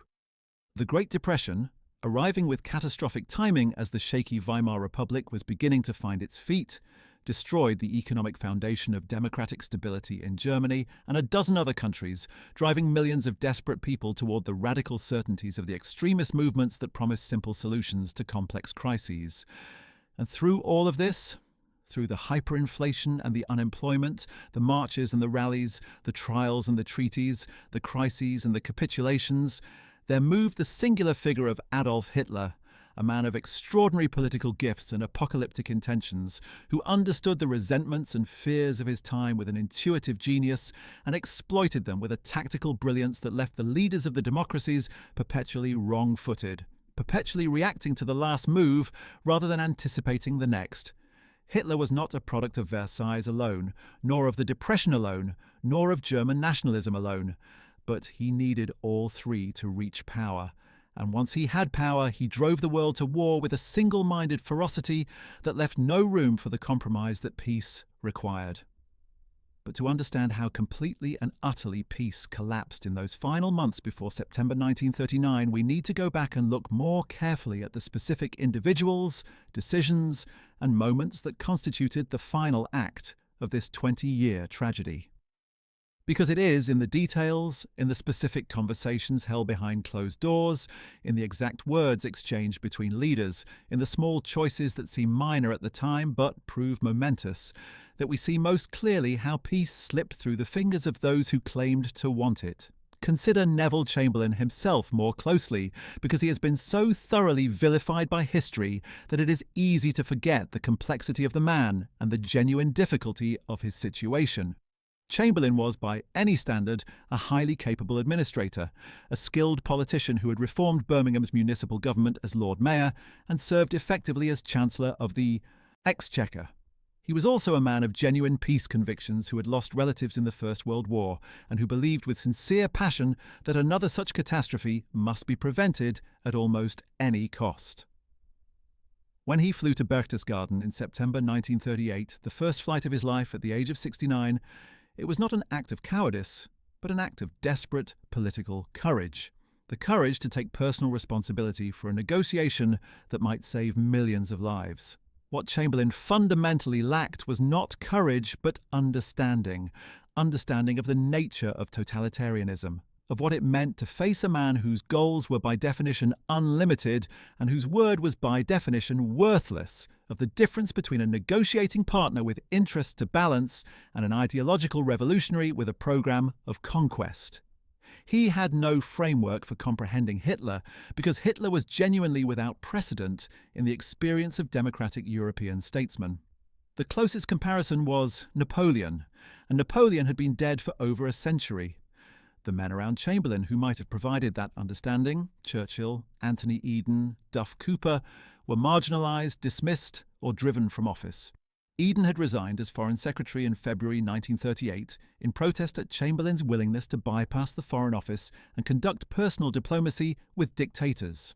Duff Cooper, the First Lord of the Admiralty, resigned in October 1938 over Munich, writing in his resignation letter that the argument that Britain was not ready to fight was, perhaps, the most humiliating confession that could be made. We have had 4.5 years to make our preparations, and we are told in the moment of crisis that we are not ready. He was right, and his resignation received remarkably little press coverage in a media environment that was largely supportive of appeasement. The newspapers, with notable exceptions like the Manchester Guardian and the Daily Herald, had been cheerleaders for Chamberlain's Munich policy, and public opinion, genuinely desperate to avoid war, had followed their lead. The men who were right about Hitler were, in 1938, a minority, and political courage has always been in shorter supply than political intelligence. What would have happened if Britain and France had stood firm in September 1938 and refused to countenance the dismemberment of Czechoslovakia? This is one of the great counterfactual questions of the 20th century, and it is not as clear-cut as it might appear. The German military in 1938 was strong but not yet as overwhelming as it would become by 1940. The Czech fortifications were genuinely formidable. General Ludwig Beck, the chief of the German General Staff, had already resigned in August 1938 in protest at Hitler's plans, and a group of senior German officers, including General Franz Halder, who succeeded Beck, and General Erwin von Witzleben, were in contact with British intelligence and had apparently made contingency plans to overthrow Hitler if a firm British commitment triggered a war that Germany could not win.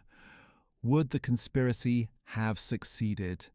The honest answer is that we cannot know. Military coups are inherently unpredictable, and it is possible that the regime's grip on Germany was already too strong for internal resistance to topple it.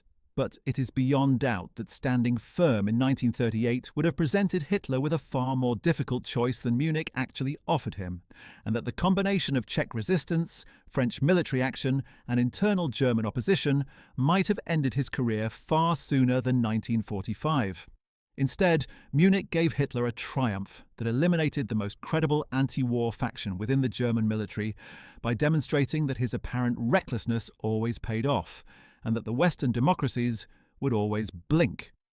The months between Munich and the invasion of Poland, October 1938 to September 1939, were a period of frantic, increasingly desperate diplomatic manoeuvring in which everyone except Hitler was trying to find a way to avoid the war that Hitler had already decided to fight.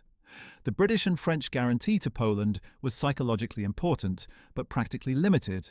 Poland shared no border with Britain or France, and any meaningful military assistance would require either naval action in the Baltic or a ground offensive through Germany or Soviet territory, neither of which was feasible.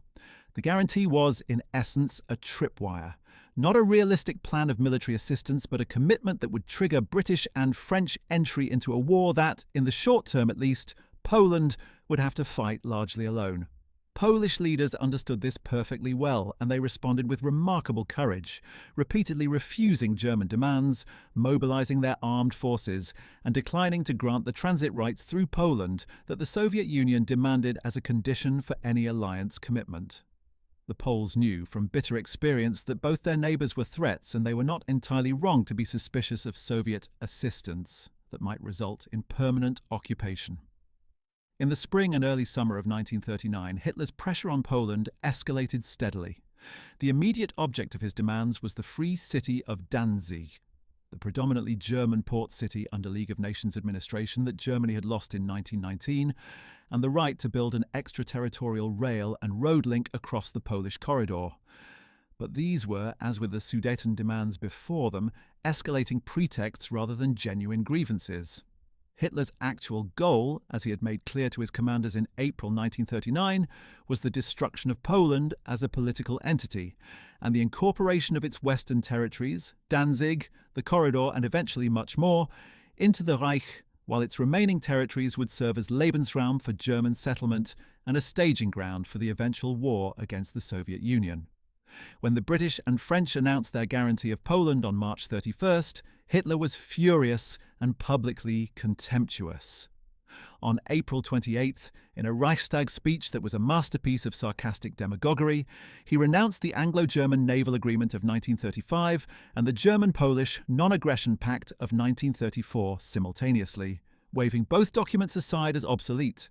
He then delivered a breathtaking piece of theatre by reading out all 14 of Woodrow Wilson's 14 points from 1918 and asking, with mock innocence, how many of them had actually been applied. It was brilliant propaganda, and it was utterly devoid of good faith. Throughout the summer of 1939, as the crisis deepened, the leaders of Europe's smaller states watched events with mounting dread and attempted to navigate the impossible position of countries caught between giant hostile powers. Romania's King Carol II tried to maintain relations with both the Western powers and Germany simultaneously, knowing that either German invasion or Soviet annexation were real possibilities.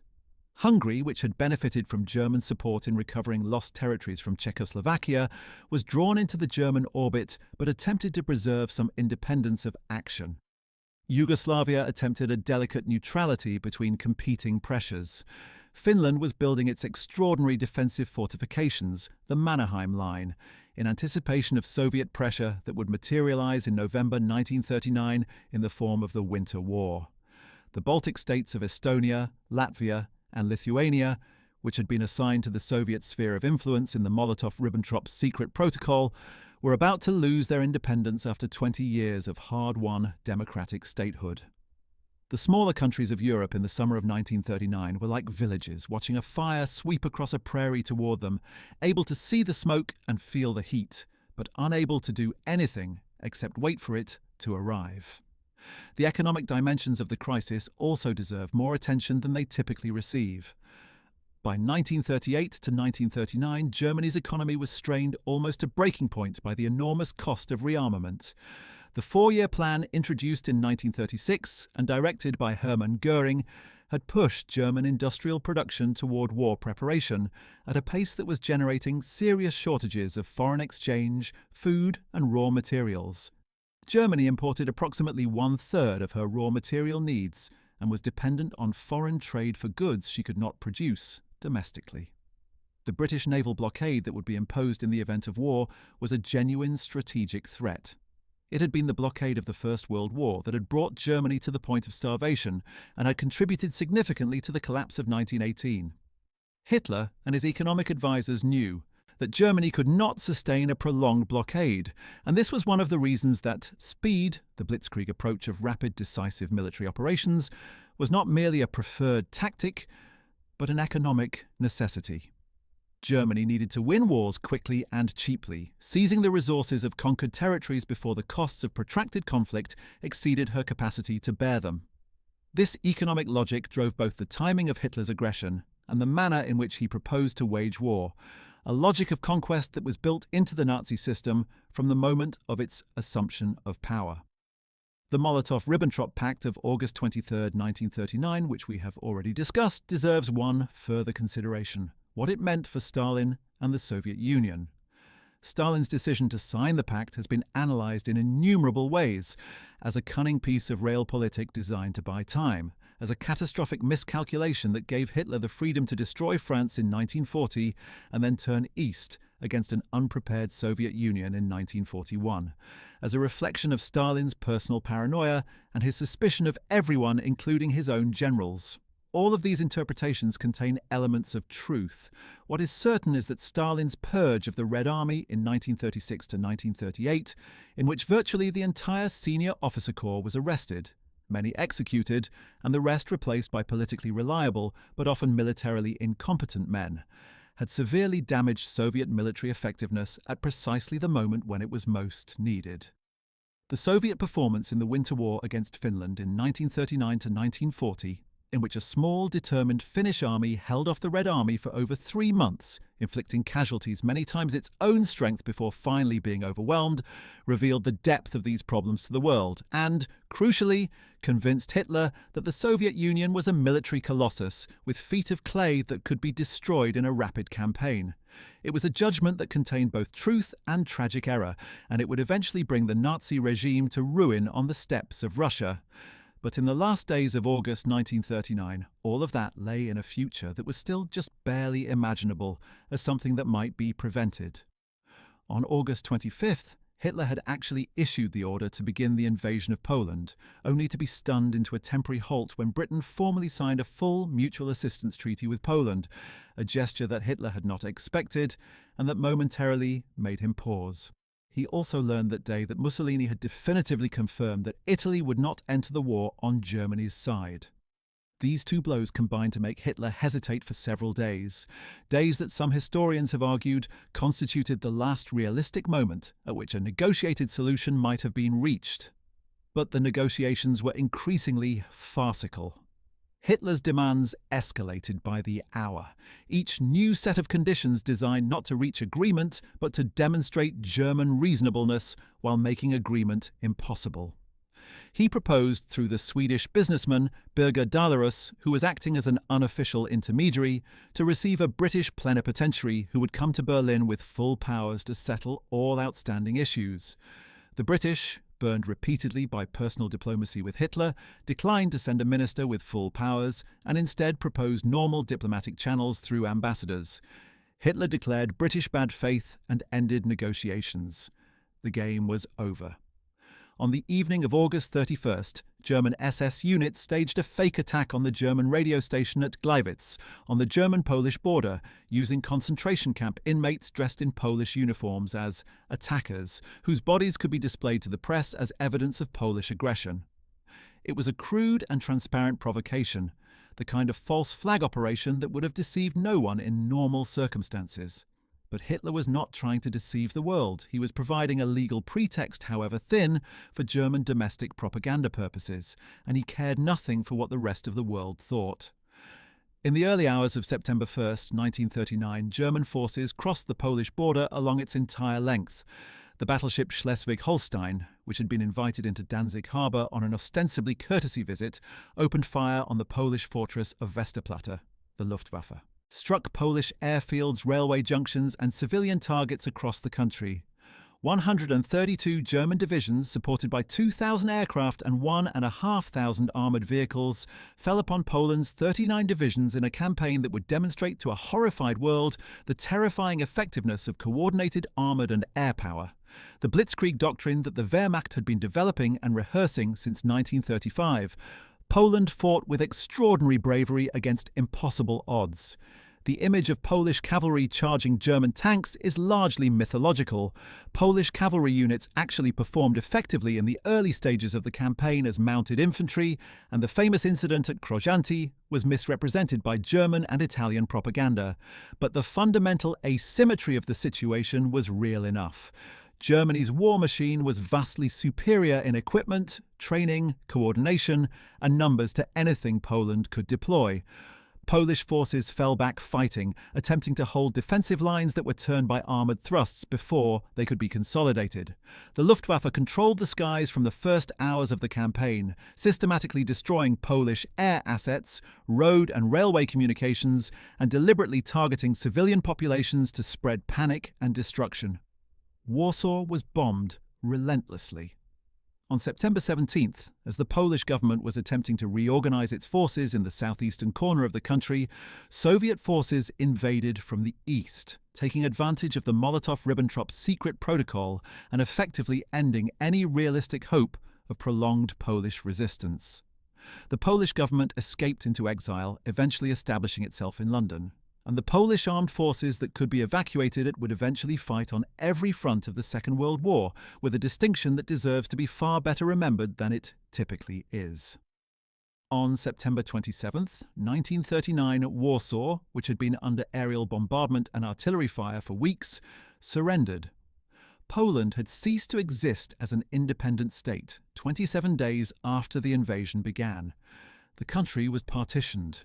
Germany incorporated the western regions into the Reich and established the general government, a brutal colonial administration under Hans Frank, in central Poland. The Soviet Union absorbed the eastern regions, which today form parts of Ukraine and Belarus. For the Poles themselves, the occupation would prove to be among the most savage in the history of European warfare.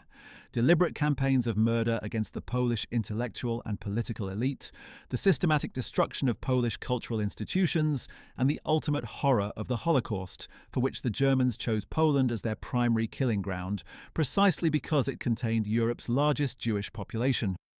Britain and France, having declared war on September 3rd, watched Poland's agony from behind the Maginot Line and the English Channel and did essentially nothing. The French launched a token offensive into the Saarland, the so-called Saar Offensive, advancing a few kilometres before promptly retreating to their starting positions. The Royal Air Force dropped leaflets over Germany. The Royal Navy began its blockade. For the next 7 months, the phony war and the Sitzkrieg, the sitting war, settled over the Western Front as both sides prepared for the conflict that both knew was coming, but neither quite wanted to initiate.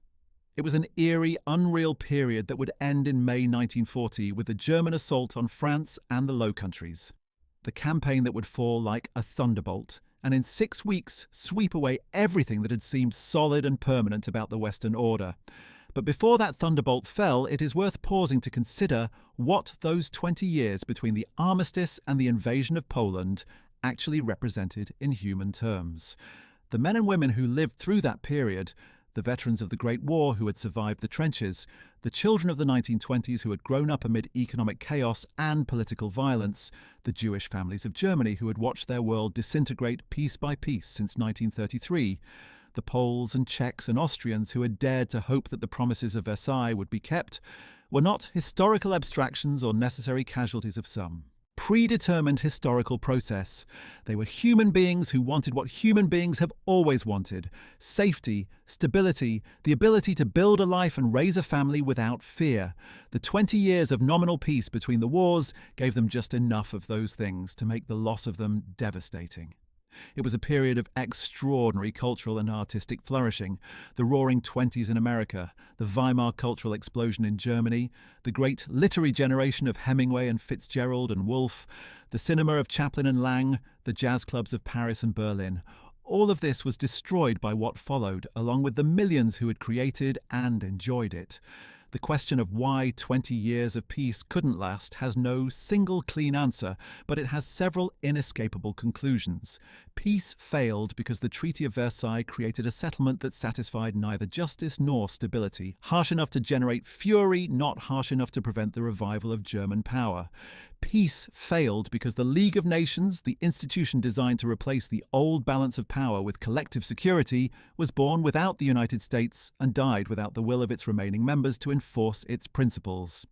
Peace failed because the Great Depression created the conditions of mass desperation in which extremist movements could flourish, not only in Germany but across Europe, from Salazar's Portugal to Horthy's Hungary to the various authoritarian governments that replaced democracy across Central and Eastern Europe in the interwar years.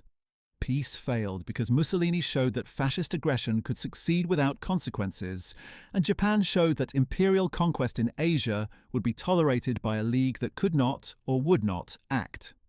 Peace failed because the Western democracies, traumatized by the First World War and preoccupied with their own economic crises, were unable or unwilling to take the military and diplomatic steps that might have stopped Hitler at the various moments, 1935, 1936, 1938, when he was still vulnerable to determined opposition. And peace failed because Adolf Hitler existed, a man who combined extraordinary political gifts with an apocalyptic vision of racial warfare and national conquest that was incompatible with any genuine peace, and who had been handed power not by revolutionary violence, but by the miscalculations of conservative politicians who thought they could use him. It is also worth noting what peace did not fail from, or at least not primarily. It did not fail from pure historical inevitability or impersonal forces beyond human control. At multiple points in the 20 years between 1919 and 1939, different choices by different leaders might have led to very different outcomes. A more generous peace in 1919 might have provided Germany with a viable democracy. A firmer response to the Rhineland remilitarization in 1936 might have ended Hitler's career. A genuine alliance between Britain, France, and the Soviet Union in 1938 to 1939 might have confronted Germany with the two-front war that her military leaders feared and that Hitler himself acknowledged might be fatal. None of these counterfactuals is certain, but all of them are plausible, and their plausibility is the most powerful argument that can be made against the fatalistic view that the Second World War was somehow inevitable.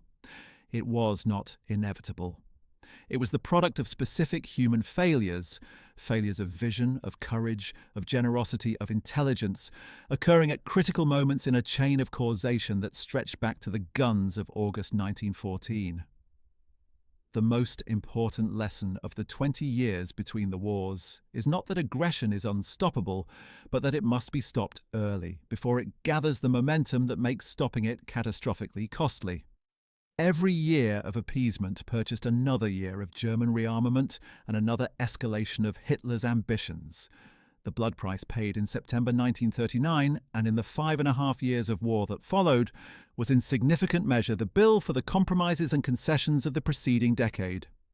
There is one final element of this story that must not be neglected because it is too often lost in the grand narratives of diplomacy and geopolitics, the human cost of the years before the shooting started. By 1939, tens of thousands of people, most of them Jewish, had already died as a direct result of Nazi persecution in Germany and the territories Germany had absorbed. Hundreds of thousands more had been driven from their homes, stripped of their livelihoods and their citizenship, humiliated in public, beaten, imprisoned, and in many cases murdered. The concentration camp system, Dachau, Sachsenhausen, Buchenwald, Flossenbürg, was already in operation and it had already killed thousands. The euthanasia program, the systematic murder of Germans deemed unfit by the regime's racial ideology, was being planned in 1939 and would claim the lives of approximately 200,000 disabled Germans before the end of the war. All of this was known to Western governments, reported in Western newspapers, and documented by refugee organizations and diplomatic services. It was not a secret. What it was, too often, was ignored. The inevitable collateral damage of the real business of great power politics, the unfortunate but manageable consequence of German internal affairs that did not directly concern the governments of Britain and France. This moral failure, the failure to recognize that what was happening to the Jews and political opponents of Germany was not merely a German internal matter, but a crime against humanity that demanded a response, was not separable from the diplomatic failures of appeasement. It was the same failure wearing different clothes. The Second World War was, in its origins, a failure of the international system to hold together in the face of a determined challenge by a revisionist power led by a man of uniquely destructive genius. But it was also a failure of moral imagination, a failure to see clearly enough and early enough that certain things cannot be compromised with, that certain men cannot be reasoned with, that certain visions of the future are so fundamentally incompatible with human dignity that they must be opposed, whatever the cost, long before they become capable of imposing themselves by force. The men and women who figured this out earlier than their contemporaries, Churchill, who who warned of Hitler for years before anyone would listen. The German resistance, who risked their lives to oppose a regime most of their countrymen supported. The Poles and Czechs, who fought on after their countries were overwhelmed, carrying on the battle in foreign uniforms from North Africa to the skies over Britain, deserve to be remembered not simply as brave individuals, but as the embodiment of the principle that peace, to be worth having, must be based on something more than the exhaustion of those who might otherwise fight. September 1st, 1939 was not a beginning. It was an ending. It was the end of 20 years of desperate, tragic, ultimately failed effort to build a peace after the most destructive war the world had ever known. It was the end of the League of Nations as a meaningful institution. It was the end of the Versailles settlement that had been its legal foundation. It was the end of the specific European civilization, urban, cosmopolitan, culturally extraordinary, that had flourished in the interludes between the catastrophes. And it was the beginning of something so terrible that even the most pessimistic observers of 1939 could not fully imagine its dimensions. The 60 million dead of the Second World War, the Holocaust, the atomic bomb, the division of Europe for 40 years, all of this flowed from the failures of the 20 years between the wars. And all of it might, with different choices and different leadership at different crucial moments, have been prevented. That is perhaps the most important and most heartbreaking conclusion of this entire story. The Second World War was not predestined. It was chosen and by those who waged it and by those who failed to prevent it. And in that gap between what happened and what might have happened lies the most important lesson of the first half of the 20th century. That the maintenance of peace requires not just the absence of war, but the active construction of a just international order, the courage to enforce its principles when they are challenged, and the wisdom to distinguish between the legitimate grievances that must be addressed and the limitless ambitions that must be resisted. 20 years of peace couldn't last because too many of the people responsible for maintaining it either didn't understand what they were dealing with or lacked the resolve to act on their understanding. The world paid an almost unimaginable price for those failures. It is a price that history demands we never forget and never allow to be paid again. Well, that is it for today's deep dive into one of the most consequential periods in all of modern history. From the hollow triumph of the armistice in November 1918 to the thunder of German guns crossing the Polish border on September 1st, 1939, we have walked through 20 years of broken promises, failed institutions, economic catastrophe, rising tyranny, and diplomatic cowardice that together made the Second World War not just possible, but virtually inevitable. If you found this video valuable and learned something new today, whether about the specific terms of Versailles, the extraordinary political career of Adolf Hitler, the structural failures of the League of Nations, the tragedy of appeasement at Munich, or the final desperate diplomacy of those last August days in 1939, then please make sure to give us a like because it helps more people discover this content and keeps us able to bring you more of the in-depth history that you clearly love. And if you have not yet subscribed to the channel, now is the perfect time. Hit that subscribe button and the notification bell so you never miss an upload. We have got a wealth of incredible Second World War history coming up, including a deep dive into Operation Barbarossa and the catastrophic opening months of Germany's war against the Soviet Union, an exploration of the commanders who shaped the North African campaign, and a look at the secret diplomatic backchannels that ran throughout the war, even as the fighting raged. History at this depth and detail is what we do, and we cannot do it without your support. Thank you so much for watching, and we will see you in the next one. But before we close, let us take one more look at a handful of individual lives that illustrate, in deeply human terms, exactly what these 20 years of failed peace meant. Not as abstract political events, but as lived experiences. Because history is ultimately not about treaties and statistics, but about people. And the story of 1918 to 1939 is first and foremost a human story. Consider the life of Hans Fallada, the German novelist who spent the entire Weimar and Nazi period in Germany, and whose extraordinary novel Alone in Berlin, written in the last months of his life and published posthumously in 1947, told the story of a working-class Berlin couple who mount a small private act of resistance against the Nazi regime by leaving postcards criticizing Hitler on staircases across the city. Fallada himself was a deeply troubled man, addicted to drugs and alcohol, in and out of institutions, but his work captured with devastating accuracy the texture of ordinary life under the Nazis. The small compromises, the daily fear, the way in which the regime penetrated every corner of existence and made normal human life an act of either submission or resistance, with nothing in between. His portrayal of Berlin's working-class neighborhoods in the Depression era and then under Nazi rule is among the most powerful literary documents of the period, not because it deals with the great events of history, but because it deals with the small catastrophes that those great events inflicted on ordinary people. Or consider the story of the Goldschmidt family, not a specific historical family, but representative of tens of thousands like them. A successful Jewish family in Frankfurt or Hamburg or Berlin, established in Germany for generations, deeply German in culture and identity, who watched with disbelief as the country they considered their homeland turned against them, legally stripping them of citizenship in 1935 with the Nuremberg laws, forcing them out of their professions, confiscating their businesses, refusing their children entry to schools and universities, humiliating them in public, beating them on Kristallnacht, and finally, for those who could not or would not emigrate, deporting them to the East and murdering them. The Goldschmidts, multiplied by hundreds of thousands, are the human reality behind the diplomatic history of the interwar period. Every concession made to Hitler at Munich, every year of delay in rearmament, every League of Nations resolution left unenforced. Each of these had a human cost, measured in lives, in suffering, in the destruction of families and communities that had built their existence on the assumption that civilization and law would protect them. Those assumptions were wrong, and the cost of that wrongness was incalculable. Or finally, consider the figure of Edvard Beneš, the Czech president who was summoned to Munich and told by his country's allies that Czechoslovakia would be abandoned unless she accepted terms that destroyed her defensive capacity and her credibility as a state.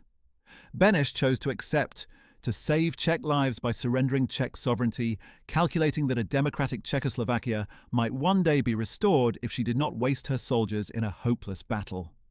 He was both right and wrong. Czechoslovakia was restored after the Second World War, but the war that he had tried to prevent through submission swept through his country anyway, in ways far more destructive than a battle in 1938 might have been. He lived in exile in London and then in the United States, broadcasting to his occupied homeland, presiding over a government in exile, and watching from a distance as the occupiers systematically destroyed everything he had built. He returned after the war, only to watch his country swallowed again, this time by Soviet communism, in the communist coup of February 1948. He resigned the presidency and died in September 1948, a broken and exhausted man. His life encapsulates the tragedy of the small democracies of Central Europe in the mid-20th century. Built with such effort and such hope after the First World War, destroyed between the millstones of fascism and Stalinism, that the failure of the post-war peace settlement had allowed to develop and grow powerful. It is a story that demands to be remembered and understood and taken seriously, because its lessons remain as urgent today as they were in September 1939.